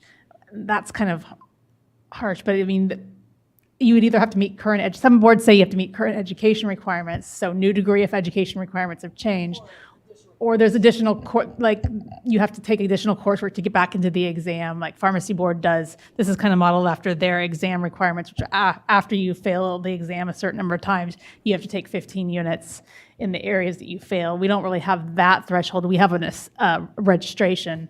So it's kind of modeled after that. There's different things we can do, but this kind of seemed the most equitable. Do we have any prohibition on at what point someone would not be allowed to be in a private practice setting and be an ongoing associate? So like, what is that? Yes, right now it's after 6 years. So after your first registration, if you have not gotten licensed, you no longer can work in a private practice setting. Right.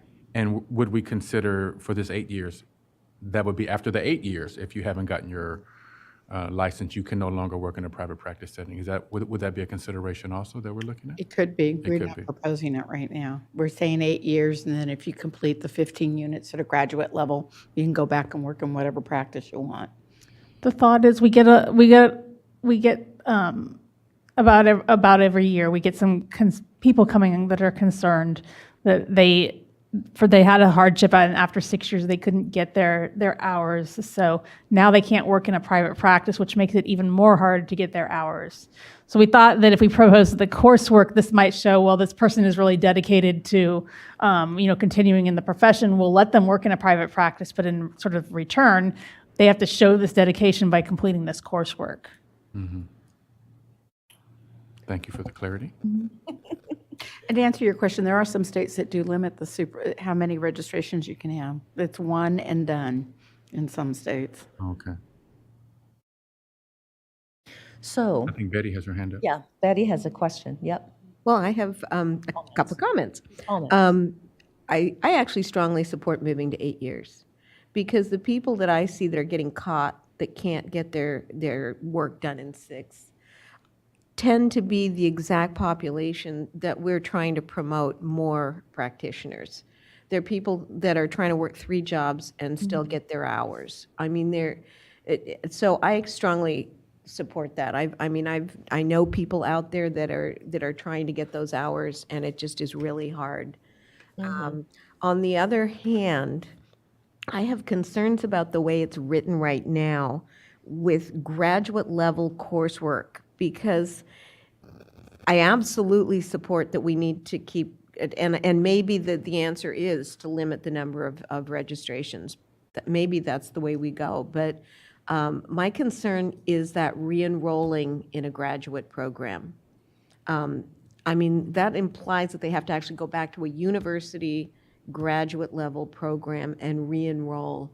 And I'm not even sure that the institutions are, we don't have anyone from a university here, but it just seems like that would be really challenging to get readmitted into a graduate program when you've already graduated with a master's and take courses, because you can't just enroll in a university and say, I want to take this course and this course and this course. It's a really complicated process. So if we're talking about continuing ed units, that's I don't have a problem with that. I don't have a problem with the law and ethics exam.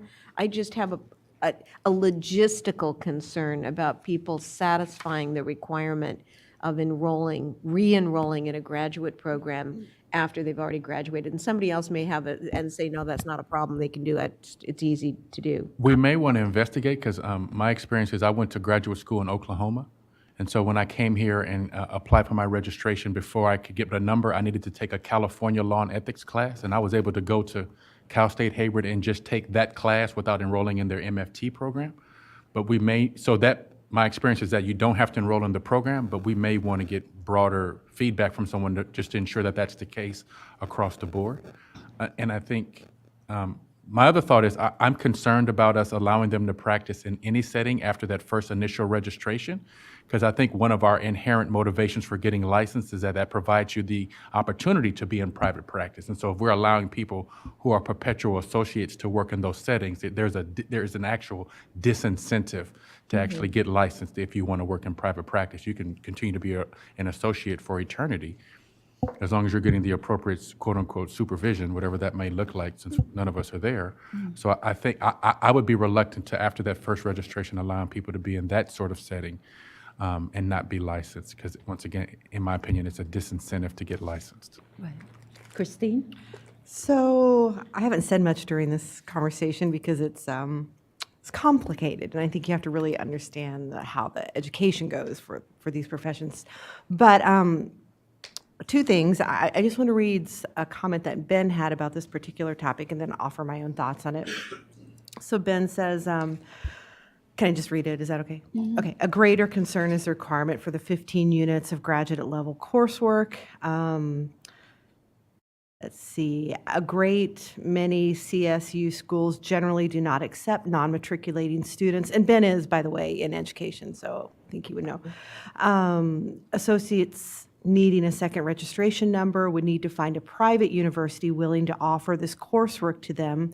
And even if they were able to find such a university, completion of these units requires significant investment in both time and money. At many private universities, graduate courses cost $1,000 or more per unit, and this cost is rising. The education and testing necessary for a second registration number under this proposal is likely to be greater than $20,000 for many. So that's what Ben offers. And if that's true, and I have to assume it is because Ben's in education, that's very concerning. And when I was listening to the conversation earlier, 2 things I heard. One, the further out you get from school, the harder time you have passing the boards or whatever it's called. But I don't think that's our concern, how hard it is for them to pass the boards. The thing that did resonate with me is we require licensees to do continuing education to stay up. And I think that is, I don't know the word, okay, I mean, good, it should be happening.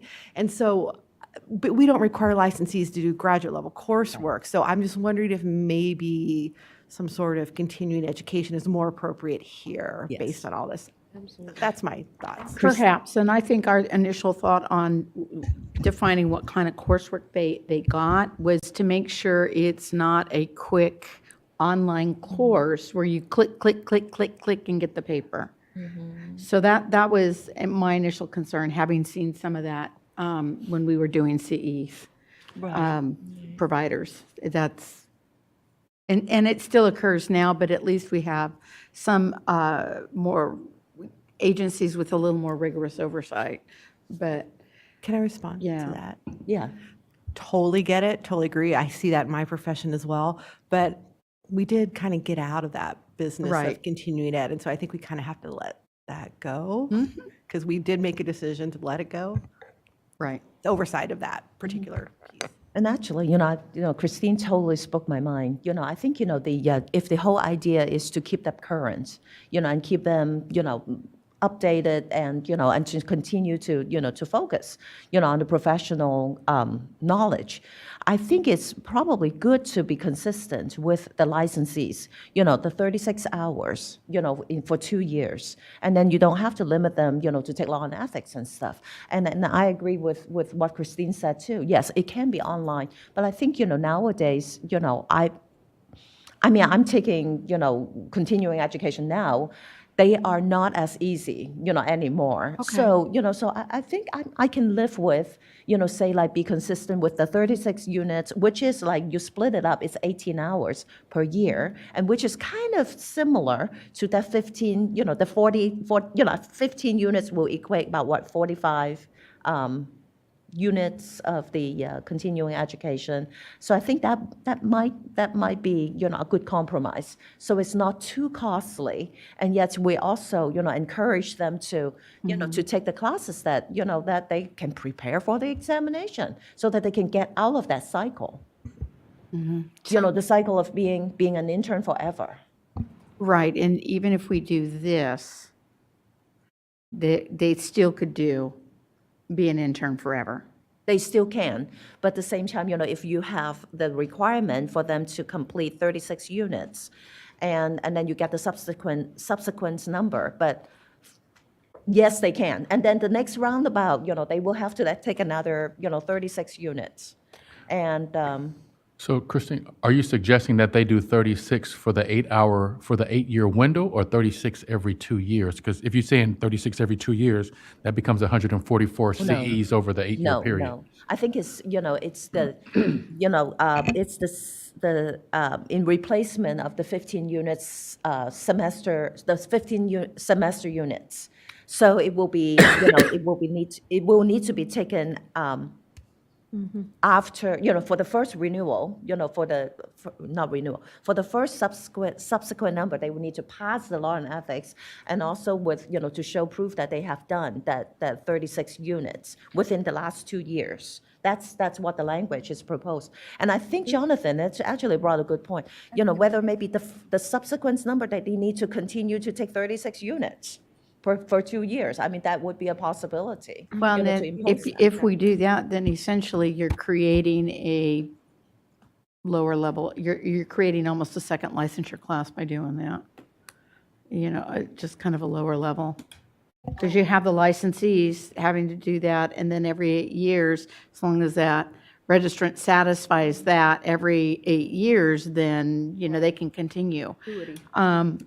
I think our intent, or at least, the discussions that we've had in the office, is to encourage people to complete the licensure process, because that was what the language of the law is intending. So you know, our thought when we said the 15 semester units was, yeah, it's going to be pricey, but that would maybe incentivize someone to, you know, hurry up and get their license and complete the licensure process. So that was, so, but if that's what they wanted to do, then okay, fine, they can continue to do that, but it's at their expense rather than consumers. So it's, Yeah, I think I have strong concerns about those folks that are sitting out there that on that third registration number, they tend to work in arenas where probably the most vulnerable population goes to. And these people are not attempting to even attack the clinical exam. And not that they're not capable, but I do have some concerns about, you know, the delivery of services when I think about all the changes in the delivery in mental health that has occurred. So I guess I just don't have an appetite for that.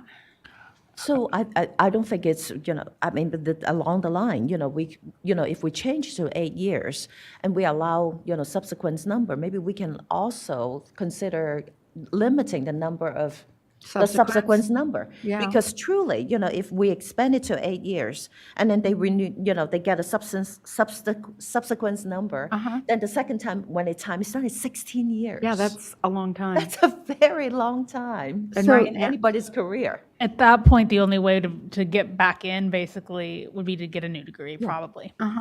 Right. Yeah.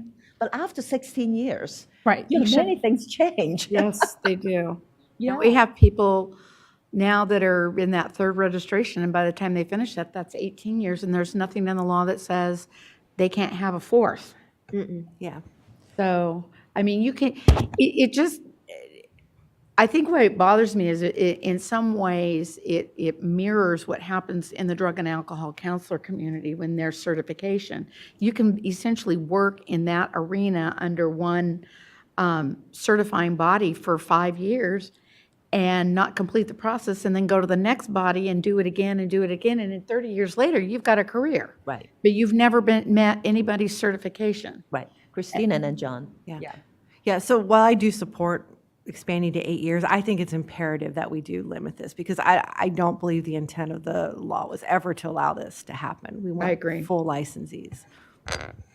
So yeah, so it sounds like the intent is one, to ensure that people, once they are licensed, are marginally up to date with academic standards, so that they can go out and practice ethically and be clinically appropriate, for lack of a better term. And then two, to ensure that we are not rewarding people with the independence to practice in certain settings without actually having the license. So I definitely support the 8 years. I know people in particular who they are taking the test. They're just having a very, very, very difficult time passing for whatever reason. They just maybe don't do very well with that type of testing modality. And so maybe the 2 extra years would help them.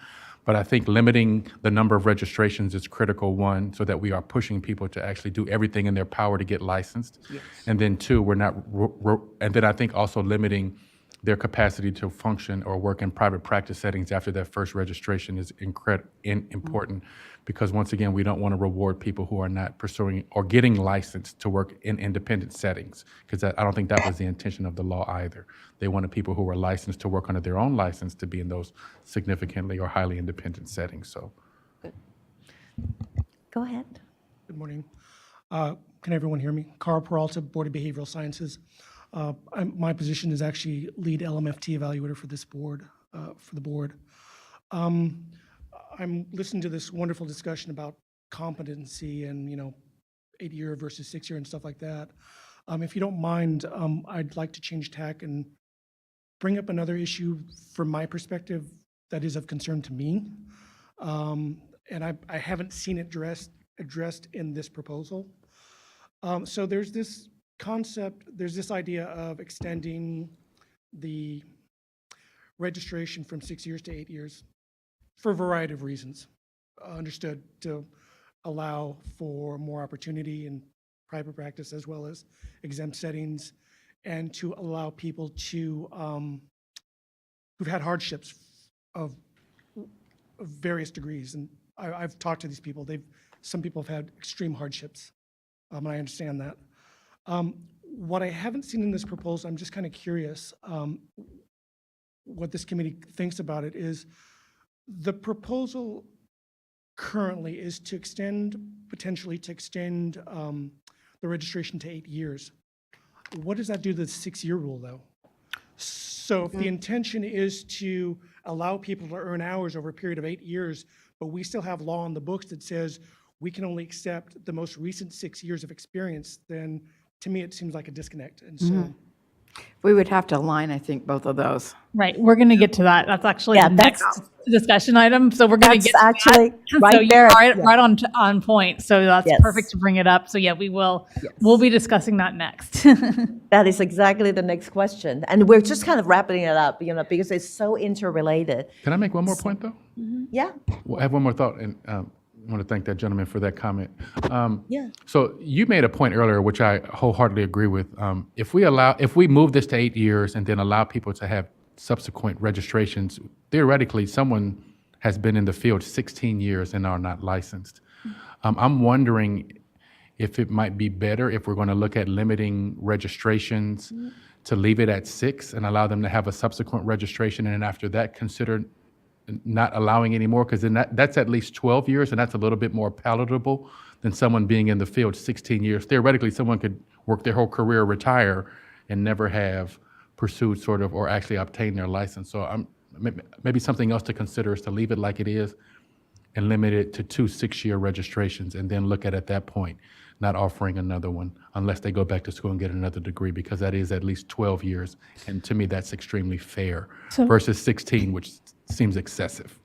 So we could do like a 6-year, then that ends, you take 36 hours, renew, you can work in any setting, and you get another 6 years, and then Not any setting. I mean, my suggestion still would be that they couldn't work in private practice, because once again, you don't want to reward people for not having had their license. That's my thought. Then that's not going to help the people that I'm thinking of that just need a little bit more time to get there. I think the point is well taken, 16 years is a long time, but I think we're penalizing the very people that we're trying to help by extending it out to 8 years.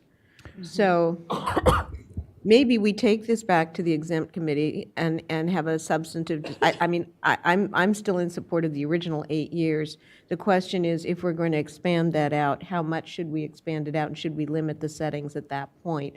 I could certainly see that. I could support saying, okay, after your 8 years, you're out of private practice. You need to find another place to practice. I could get behind that.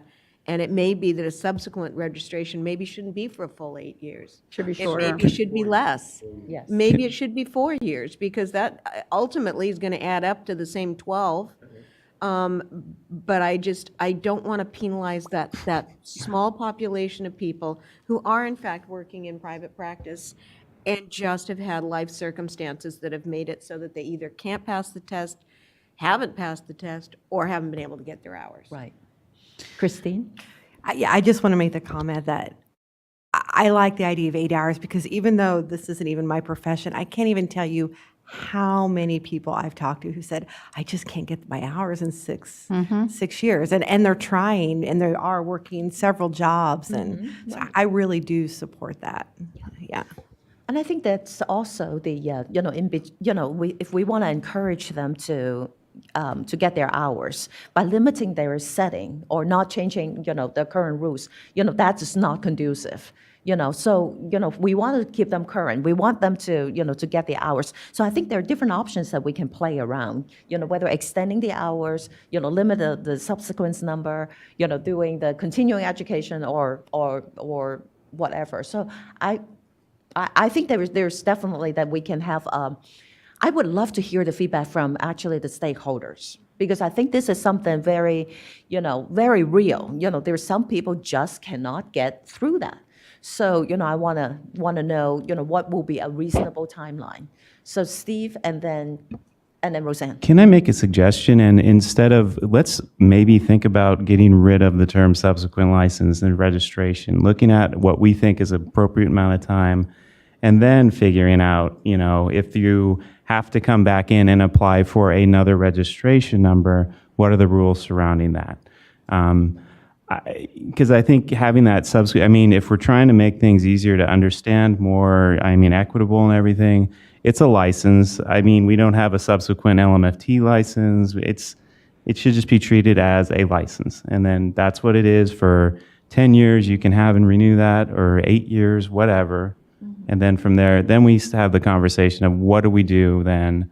I mean, looking at the language for getting an associate license, making sure we have the language in there. You have to have the current education. If not, then you might have to make up current, I mean, instead of subsequents, because I think that causes a lot of confusion.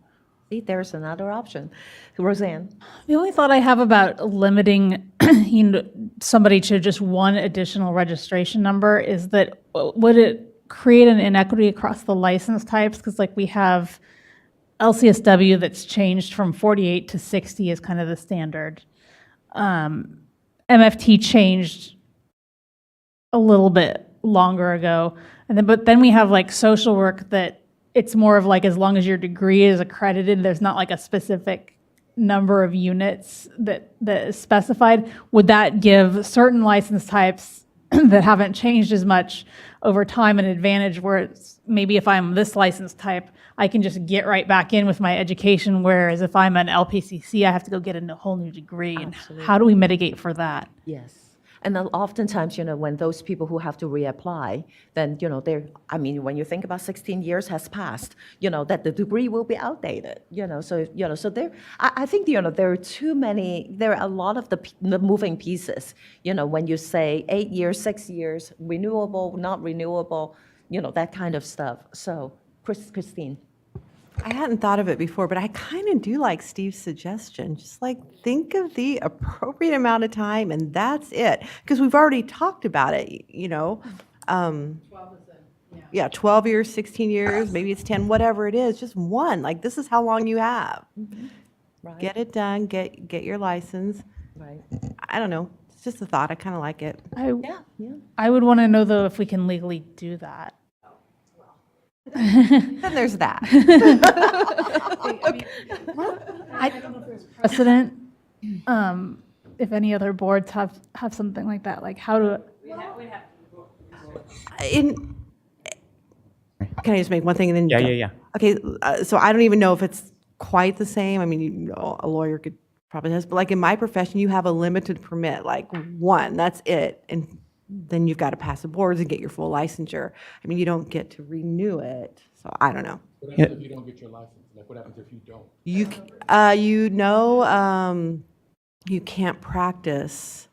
Yeah, you cannot practice. You have to stop practicing until you pass the boards and all that. But it's not quite the same because it's not the hour situation. So I guess it's not exactly the same, but it's a similar setup. It's a certain limited license until got to get some things done in that time. But the expectation and my guess is the rationale for that is that they want you licensed. And so whatever whether it's hours, time frame, whatever, the goal is that they want you licensed. Correct, yes. And if you can't get it done, you just wait till you can get it done. Well, I think we could include some research and survey of other boards in with, as we put it back to the committee, and that gives us a little bit of time to get some correct information. Christy? I like the idea as well. There is a lot of confusion about subsequent numbers. And then we wouldn't have to worry about defining private practice yet again. It's just one and, maybe it's 10 years and that's it. The one thing is to keep in mind, how is this going to fly at the legislature? The problem is with these professions, unfortunately, what's happened is these registrations are in some settings are being used in a way they're not intended for. So there are populations out there, I think they're all in exempt settings for the most part, that are perpetual interns, and that's how that way those settings can get Medi-Cal reimbursement. So there might be workforce issues we need to think about, but to me, in concept, that's not what they were originally intended for. But just to think about how we could structure this in a way that will fly. Absolutely. When it gets there. Absolutely. Public comments? Thanks for waiting patiently. Hi, Kenneth. Yes, hello, Kenneth from California Association for LPCC. I just recently had a conversation with a member about the 6-year requirement, and just life instances happen, and people, the populations that we need to sort of attract to the profession just cannot work a job, a regular paying job, have an internship, take classes, study for the test, all of those things. So 8 years we think is a really good number for that. I also support the same idea with why have all of these subsequent things. There's a limited amount of time. That's a fair amount of time, we believe, and I think that's a very good idea. Mhm. Yeah. Thank you. Hi, Angela. Good morning, Angela Blanchard on behalf of the California Association of Marriage and Family Therapists. We too agree with the comments just stated, and in general feel like 1 or 2 additional years on top of the 6 is appropriate. There is some sentiment within CAMP that we want to obviously continue consumer protections and consumer safety, and looking at what that hard line could be in terms of a cutoff. So those are our comments for now. Thank you. Mm-hmm. Thank you. Rebecca Gonzalez, National Association of Social Workers, California chapter. I don't believe we've had, a large number of our members contact us and say that the 6 years isn't sufficient, but we have heard it before. And one way that it's a little bit unique to social work, and I'm thinking of a particular comment right now, is someone who was involved in macro social work, but still really wanted to get her LCSW. So, her day job, her demanding day job was not any kind of setting where you can get hours. And so I know she had requested. So I just wanted to make you think of another population that might have a difficulty obtaining their hours in 6 years. Yeah. Thank you. Wonderful. So I think that, defer the discussion, again, tweak it, maybe, have the discussion at the, reviving exam setting committee. I think it will be a good place to talk about. Yes, Christine? Who is on our exempt setting committee? The previous members are Betty, me, and Deborah. Okay, so everybody's still around. Okay, I just curious. But you can appoint anybody. I would recommend, and I was going to actually take this forward afterwards, that we add one of our licensees, like an LMFT, to the exempt committee, because I think it's important to, I looked at our committee at times and thought it would be nice to have an additional license represented. LEPs don't struggle with this in the same way. It's really not as relevant. So I would love to see us expand the committee by at least one member. Absolutely. Yeah. It's the board chair's pleasure. Yes, of course. You can appoint anybody you want. And I think, I'm all in support of public members. I am a public member, but I think for a committee like this, it's so technical. I think it's so important to have licensees on that committee. So I do agree too. with that, yeah. I agree. Yeah. Thank you so much. So we quickly touch on, the 15 units semester unit. And we haven't really talked about, the 6 years age of experience hours. But I think, Roseanne, you're about to say something. I would recommend that this is obviously has to be addressed. We might be a little bit early. I would think that my preference for simplicity would be that it follows whatever whatever number of years of the registration we settle on, because it's clean. Then somebody doesn't have to worry about, I've got my 8-year registration, but now my hours are starting to expire. So I would agree. Yeah. I would agree. So I want to thank everybody. Wonderful discussion and so many different options, to consider. So it's better, to have the input, from everybody. Yeah. So thank you so much for the public comments also.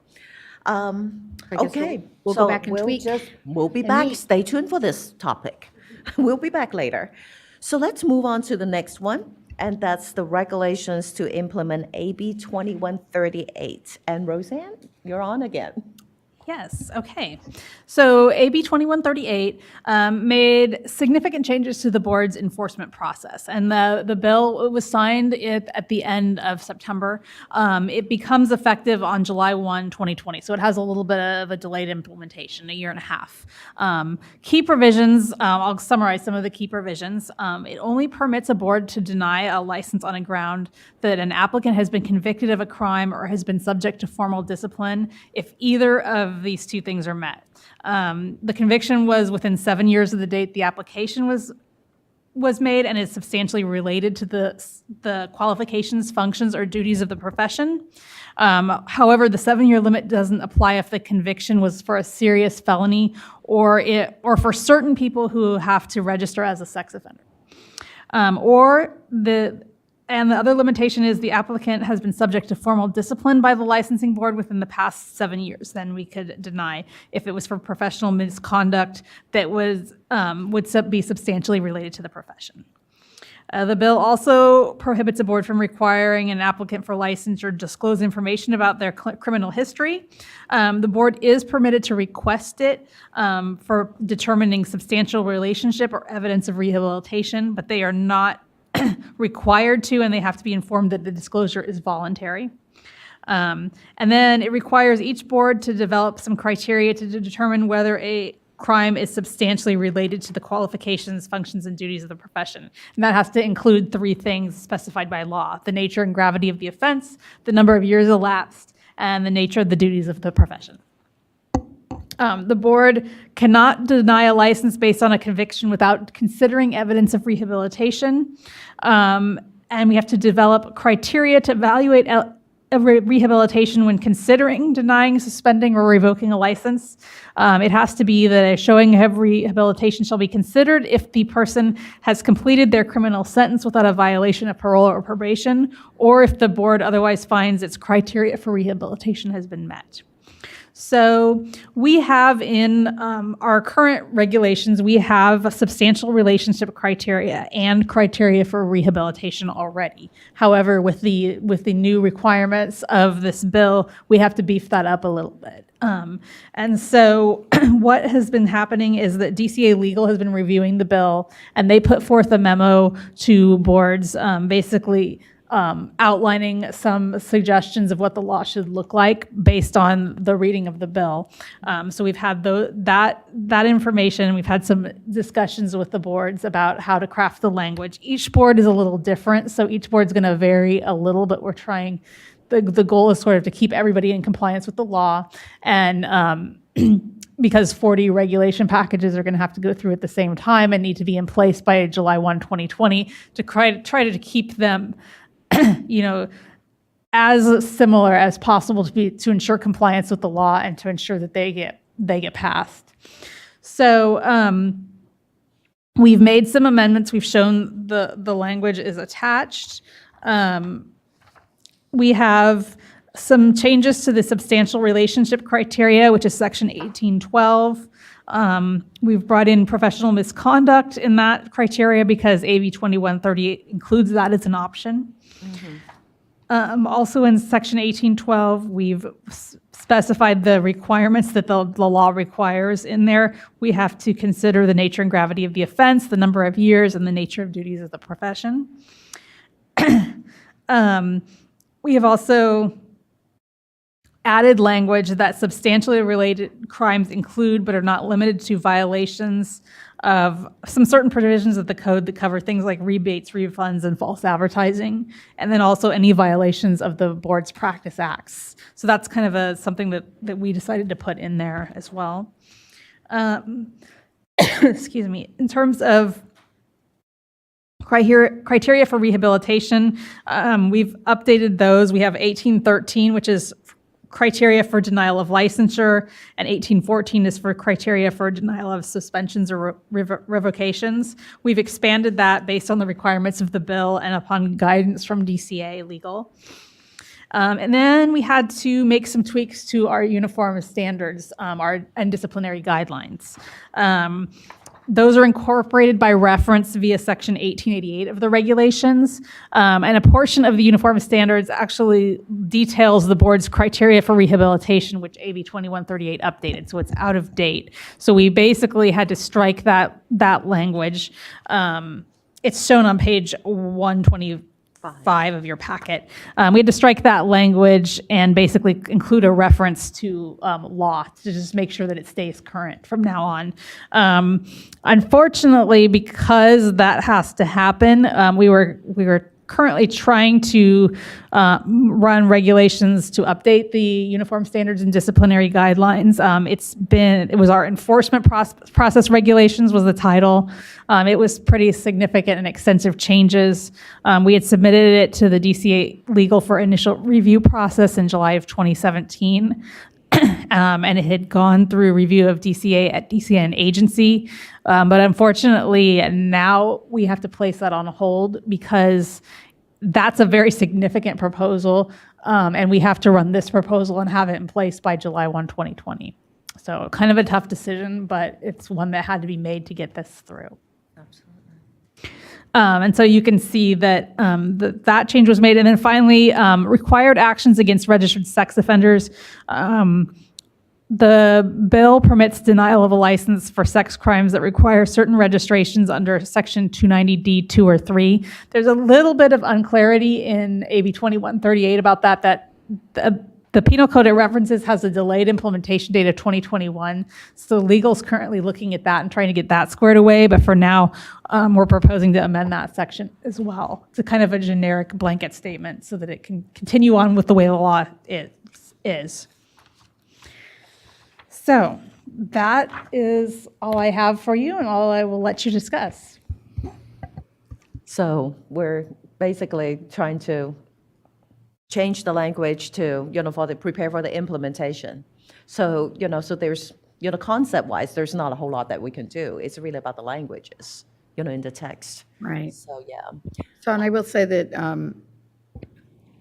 Sabina has been a tremendous help in this, and Roseanne as well, in crafting it, the language, so that the board is able to retain discretion when it comes to, those that have prior criminal convictions and such. And so I think this strikes a very nice balance between the requirements of the law and our role to protect consumers.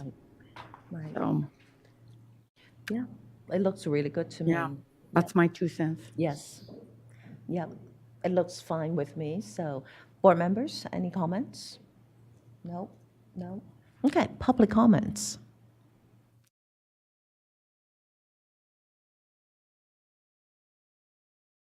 Hello, Rebecca Gonzalez, National Association of Social Workers, California chapters.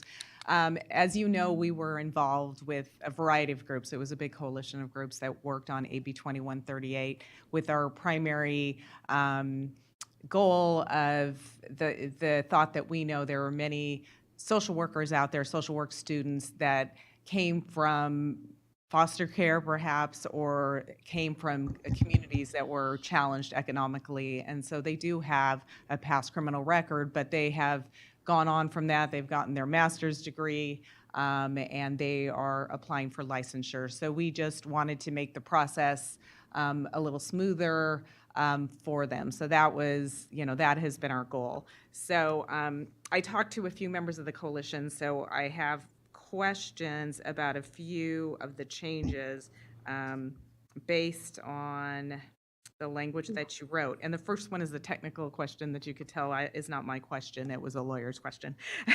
So in section 1812, substantial criteria, and then at the bottom where you have the note, the authority cited, you mention section 4892. And they were saying that has not been amended, and they're concerned that there could be a conflict because 4982 says irrespective of an order under 1203.4. And 1203.4 dismissals are very important to people who fall in the 7-year serious felony 290 range.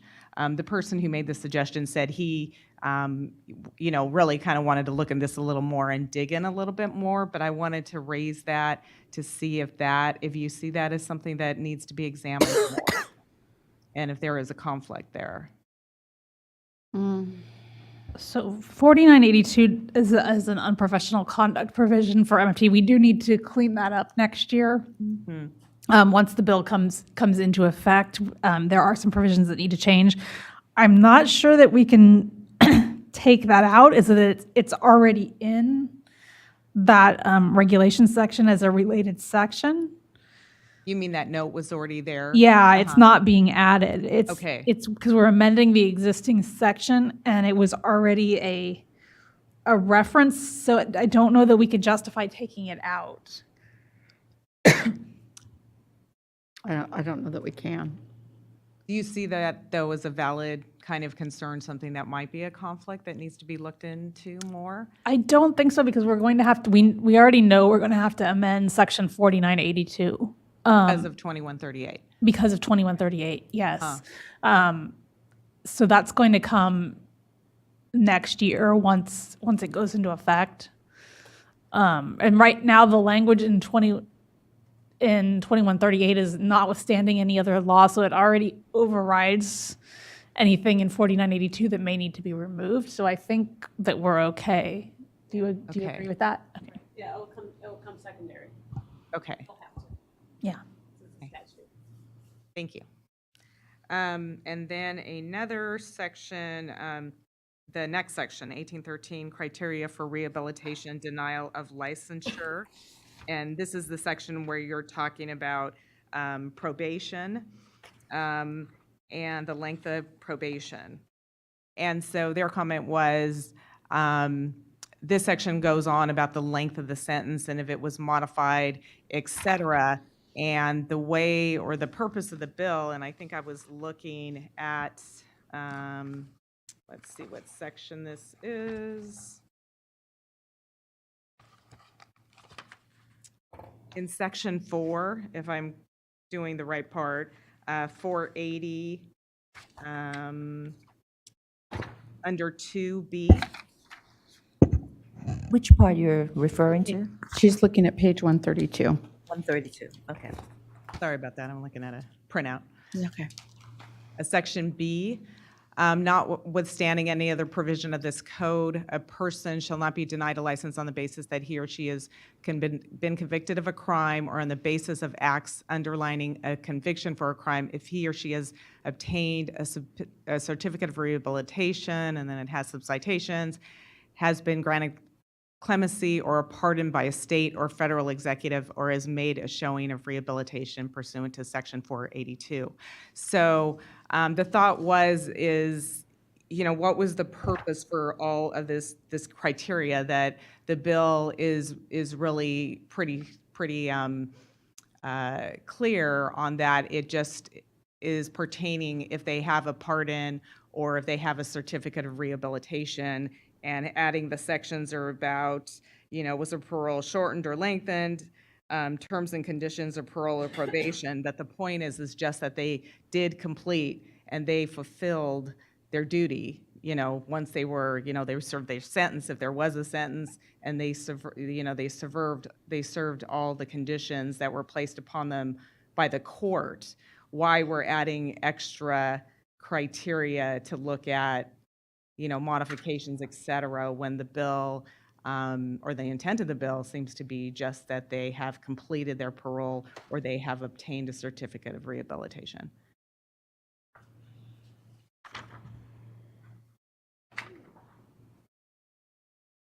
I couldn't even figure out what section B she was reading because I'm it didn't sorry, match mine. Yeah.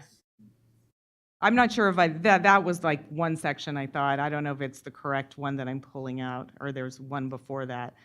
I think 480 tells us that we need to specify the criteria, and that's what we No, did. I think because it says solely on, I think that's why regulations have to clarify, interpret, and make more specific statutes. So the word solely is still there. And then, In my book it is, but I don't know. right, Roseanne, if this is the most current in here, right. I'm assuming. The bill, yes. Chaptered. Right. Yes, it was chaptered. That's the most current version. And so one of the concerns that had been raised in this group, since most of these people represent, folks who don't have financial means, is that sometimes the way you could show rehabilitation is, AA meetings, classes, all these kinds of things that cost money, and those are the people that they represent. And so that's why it's really a concern. They feel like it's really hard for people to, be able to show more than the fact that they actually met what the court had required. Well, that's exactly what we look at when we get the information. I mean, there is what the court mandates that individual to do, and then we also take into consideration what they're doing on their own. Are they active in their community? Are they supportive? Do we have good letters of recommendation? So honestly, I'll be very just frank with you. The stuff that we're listing here, that's what we already do. It's just now out there in front. Right. And so we consider all of that. Somebody who's had a prior conviction, they've gone on and gotten a master's degree, we look at the GPA, everything. But 2138 mandated that we put everything out there for transparency. So no, solely we can't deny on a particular conviction. Right. But if it's a violation or considered substantially related to the practice and our Practice Act, then we still have that authority to consider denial or issuance. So yeah, I guess the feeling of the group was that it was excessive going beyond just whether they met the conditions of parole or obtain a certificate of rehabilitation. Well, I don't know where the only one certificate of rehabilitation I've ever seen is somebody that got it after serving prison. So that's the only thing I have ever seen. I don't know if that it exists to get it anywhere else. So, and the expungement is, I guess, maybe in lieu of that. But, you know, when you're thinking, I mean, I've seen some sex crimes dismissed under 1203.4. That is clearly related, especially when you think about putting that therapist or counselor or social worker in a closed room, or in a room with a closed door with a minor or, you know, the victim of the assault, the same gender. So that is substantially related, and I think we would be remiss in our public protection mandate to not consider that. I would be open to hearing how that person was rehabilitated. I'd like to see what has happened, but to say just because I got that gives me a pass, I don't know that that's clearly what the legislature intended. Although aren't the sex crimes already outside of this? Some are, Yeah. but not all. Some are and some not. And we just had one that recently, they just pled it down. But when you get into the underlying facts of the case, it's really concerning. I would not want that individual in a room with any gender or any age. So just to, also just to read a little bit more about what this person said, I would like the board to find that a person is rehabilitated when the individual has completed the sentence at hand with no violations and wondered why the length of probation matters. That is a standard practice by the court and is not set based on unique circumstances in many cases.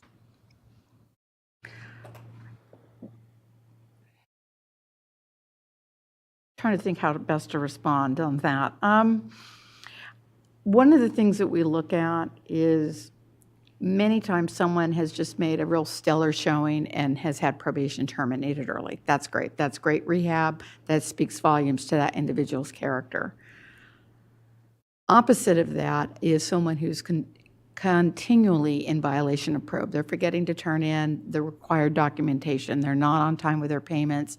And sometimes they have a subsequent arrest, which extends their probation. So if you look at everything in sum total, that gives you a bigger picture of that individual, as opposed to, well, I finished this, I'm good. So it's the law's not saying that because you finished probation with the court that you get the automatic pass. That's not, and I can see where they might desire that, but that's not what this bill did.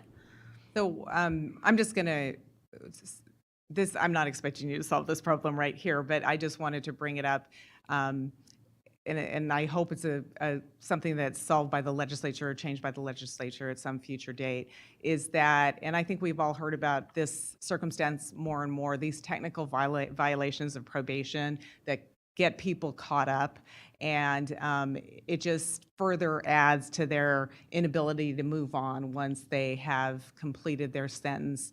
And, you know, people who don't have the means reliable transportation, missing their appointments. I also went to a legislative hearing more recently with a social worker who had her child had mental health issues. Actually, it wasn't mental health issues; it was disability, learning disability issues. And no matter how much she worked with him, it was really hard to keep him on point and on task. And he did have a criminal record, but actually making those appointments and getting there on time was just a real challenge. So, like I said, I know that's not what you guys are going to do today, but I do think that there's sometimes extenuating circumstances why people have these technical violations, and that whole process has gotten out of hand. And so I think that's probably part of the frustration here. So I think the other two minor points, let's see, looking at your outline, Roseanne, with your language under 1814, criteria for rehabilitation. So I'm on page 83 now. And then, so page 83, number 5, although it looks like there's a number 5 at the top of the page, the one in the middle of the page, the criteria in subdivision A15 as applicable. And then number 7, evidence of any concerning the degree to which a false statement relative to application for licensure may have been unintentional, inadvertent, or immaterial. And I think they were wondering how the expunged sentences fit into here, into that part.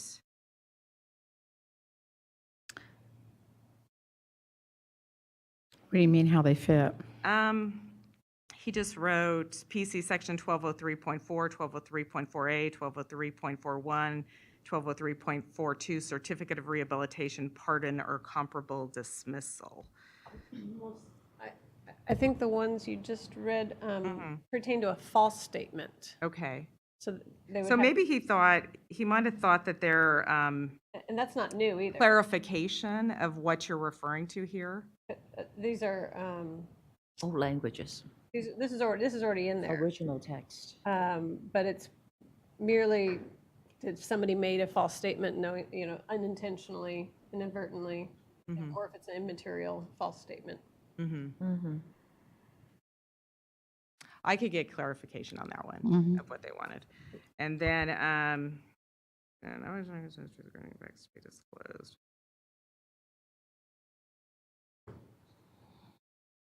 And then in number 8, where you say efforts made by the applicant either to correct a false statement once made on an application or to conceal the truth concerning facts required to be disclosed.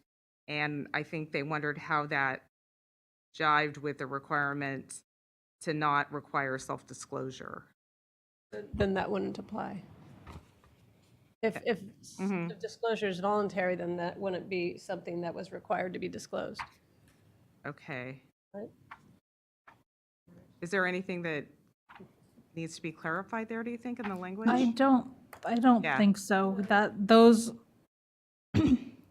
because Those are existing. Yeah. yeah, those are existing provisions. So there is something that talks about taking action on a false statement in 480, but I don't think that it affects that there. On page 133 of the packet E, a board may deny a license regulated by this, that the applicant knowingly made a false statement of fact and is required to be revealed. We cannot deny solely on the applicant's failure to disclose that fact that would not been cause for denial. So it is permitted, and so this is basically if we have a false statement, it's allowing, let me get back to the language here, us to consider if we have a false statement that's part of the whole situation, we can consider that if, they made a false statement, but it was unintentional and they corrected it, so no problem. So Right. it allows that. Okay. A good example on that, Rebecca, is a lot of times now what happens is because they've gotten the 1203.4 dismissal, some attorneys will tell them you don't need to disclose that. Right. And so they don't, because that's the advice that they got. We penalize nobody for that. I mean, we just contact them and say, we noticed this, we received information about this, you didn't mention it in your application. Right. Please provide a response. So, and in that situation, it would, we would, that's an effort. I mean, I'm sorry, this is what I was told. We understand that. Right. Absolutely. And I think that must happen quite a bit. Yeah. Yeah. I think there's a lot of. Yeah, there's a confusion lot of there. misinformation. I mean, yeah, I think for a job application, you're not required, but I do know that there's a law in the book that does require you to disclose it. Right. And then a couple of questions just that I had from somebody else, even though I think that I know the answer to this. Will you be requiring criminal history disclosure, although I know it's voluntary disclosure, and documentation for histories older and within the 7 years of application date? I would say it depends. It depends. Yeah, So- it depends. It's because they're being printed, we're going to see it. Right. They're going to see it. And if I see an extensive history, and they're out there of habitual arrests and convictions for drug use, under the influence, selling, theft, and you've got all of that up until that 7-year benchmark, and then you're good for a couple of years, and then it reoccurs, that's a concern. It doesn't mean that that person won't get a license, it's just a concern. So I think moving forward, even though they're not required, having information, all the information so that we can make an informed decision is probably recommended. Yeah. And then let me see. And then I think this person had some of the same concerns about the rehabilitation language, and somebody else who had the same concerns about the parole or the, completion of parole or probation. But I think, I don't know where, I know this still has to go before the board, but since these, just came out a little while ago, if I have more recommendations for changes in the language, would want to come back at the board meeting and talk to you about that. Yeah, I mean, from this point, I mean, if the committee likes it as it is right now, then the next step will be at the board meeting at the end of the month. Right, right. And then we get to go through the reg process. Oh, fun. Yes. Well, thank you. I do appreciate it. And I do appreciate how the board carefully evaluates these applications. I know you do. You're thoughtful, you're very thoughtful about your evaluations, but that there's just a lot of frustration out there that people who do really want to become social workers or other professionals, they want to move on, they feel like they made a mistake in their youth and they're continually defined by that mistake. And they think that there's a point in time where they don't need to be defined by their past. And so, just expressing some of those frustrations. Rebecca. Thank you so much. So, any other comments from the public, from the board members? Okay, so I need a motion for this recommendation.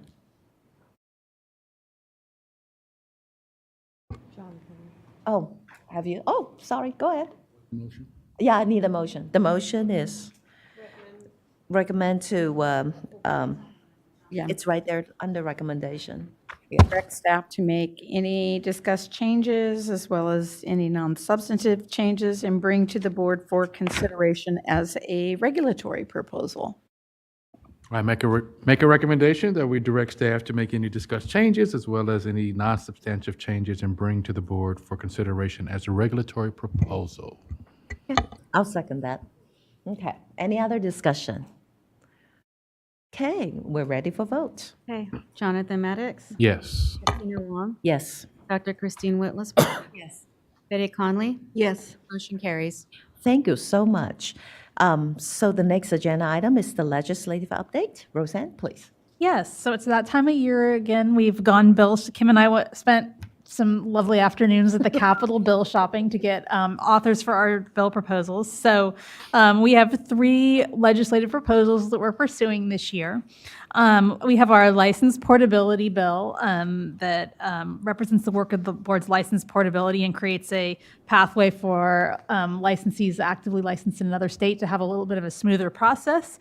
We have found an author for that bill. Expect it to be in Ledge Council is still drafting the finalized language, expecting it to be introduced around the February 22nd introduction deadline for that one. We will be bringing the Ledge Council language back to the board in March. Ledge Council had a couple of tweaks that are a little bit substantive. One of the tweaks that they noticed is that for LMFTs and LPCCs, we allow the law states the degree can be a master's or doctoral, and for LCSWs, it only says master's, and it's been that way for quite some time. So they suggested that we add doctoral, and we've run that by Rebecca and Jan Lee, and Ledge Council's drafting that with that included, but we need to bring it back to the board because we didn't have that covered. So the next bill is the required notice to consumers for psychotherapy services. We have found an author for that bill as well. And that bill, it should either be introduced today or sometime early next week. The author's office is getting close to being ready to introduce it. And then finally, our omnibus legislation, that's always run through the Senate Business and Professions Committee, and we've submitted that proposal to them for consideration. Thank you so much. This is exciting, that knowing that it's a signed number and it's in that legislative cycle. Okay, thanks, Roseanne. And so the next agenda item is the status of board rulemaking proposals, and it's Christy. Thank you. So the first one here is the enforcement process, which is updating the uniform standards and disciplinary guidelines. That's the one Roseanne just talked about that's on hold as we process the AB 2138 regs. The second one has to do with examiner scoring, application abandonment, and a subsequent registration fee. And so that proposal was approved by the board in November 2017, began the DCA initial review process in April 2018, and was approved through that DCA process on January 11th. So I'm actually getting ready to turn that into OAL for notice next week. So that is in process. And then we are also preparing the supervision regulations that we were holding pending passage of AB 93 to begin the DCA initial review process. It's a lot we had to really wait for the bill to pass so that language was completely final because everything rolls off of that. And there's a lot to this proposal, so it's going to take us a little time to get it into initial review, but we're working hard to do that as quickly as we can. And that's it. So we're making tiny little bit progress. We're moving very slowly forward. Okay. Well, thank you so much, Christy. So any questions or no? Okay. So the next one is public comments for items not on the agenda. Any public comments? Okay. The next one is the suggestions for future agenda items. Any suggestions? No, I don't see any. Great. So it's the favorite time of the meeting. It's the adjournment. So 12:02 p.m. Thank you very much for attending the meeting. We're adjourned now. Thank you, everybody.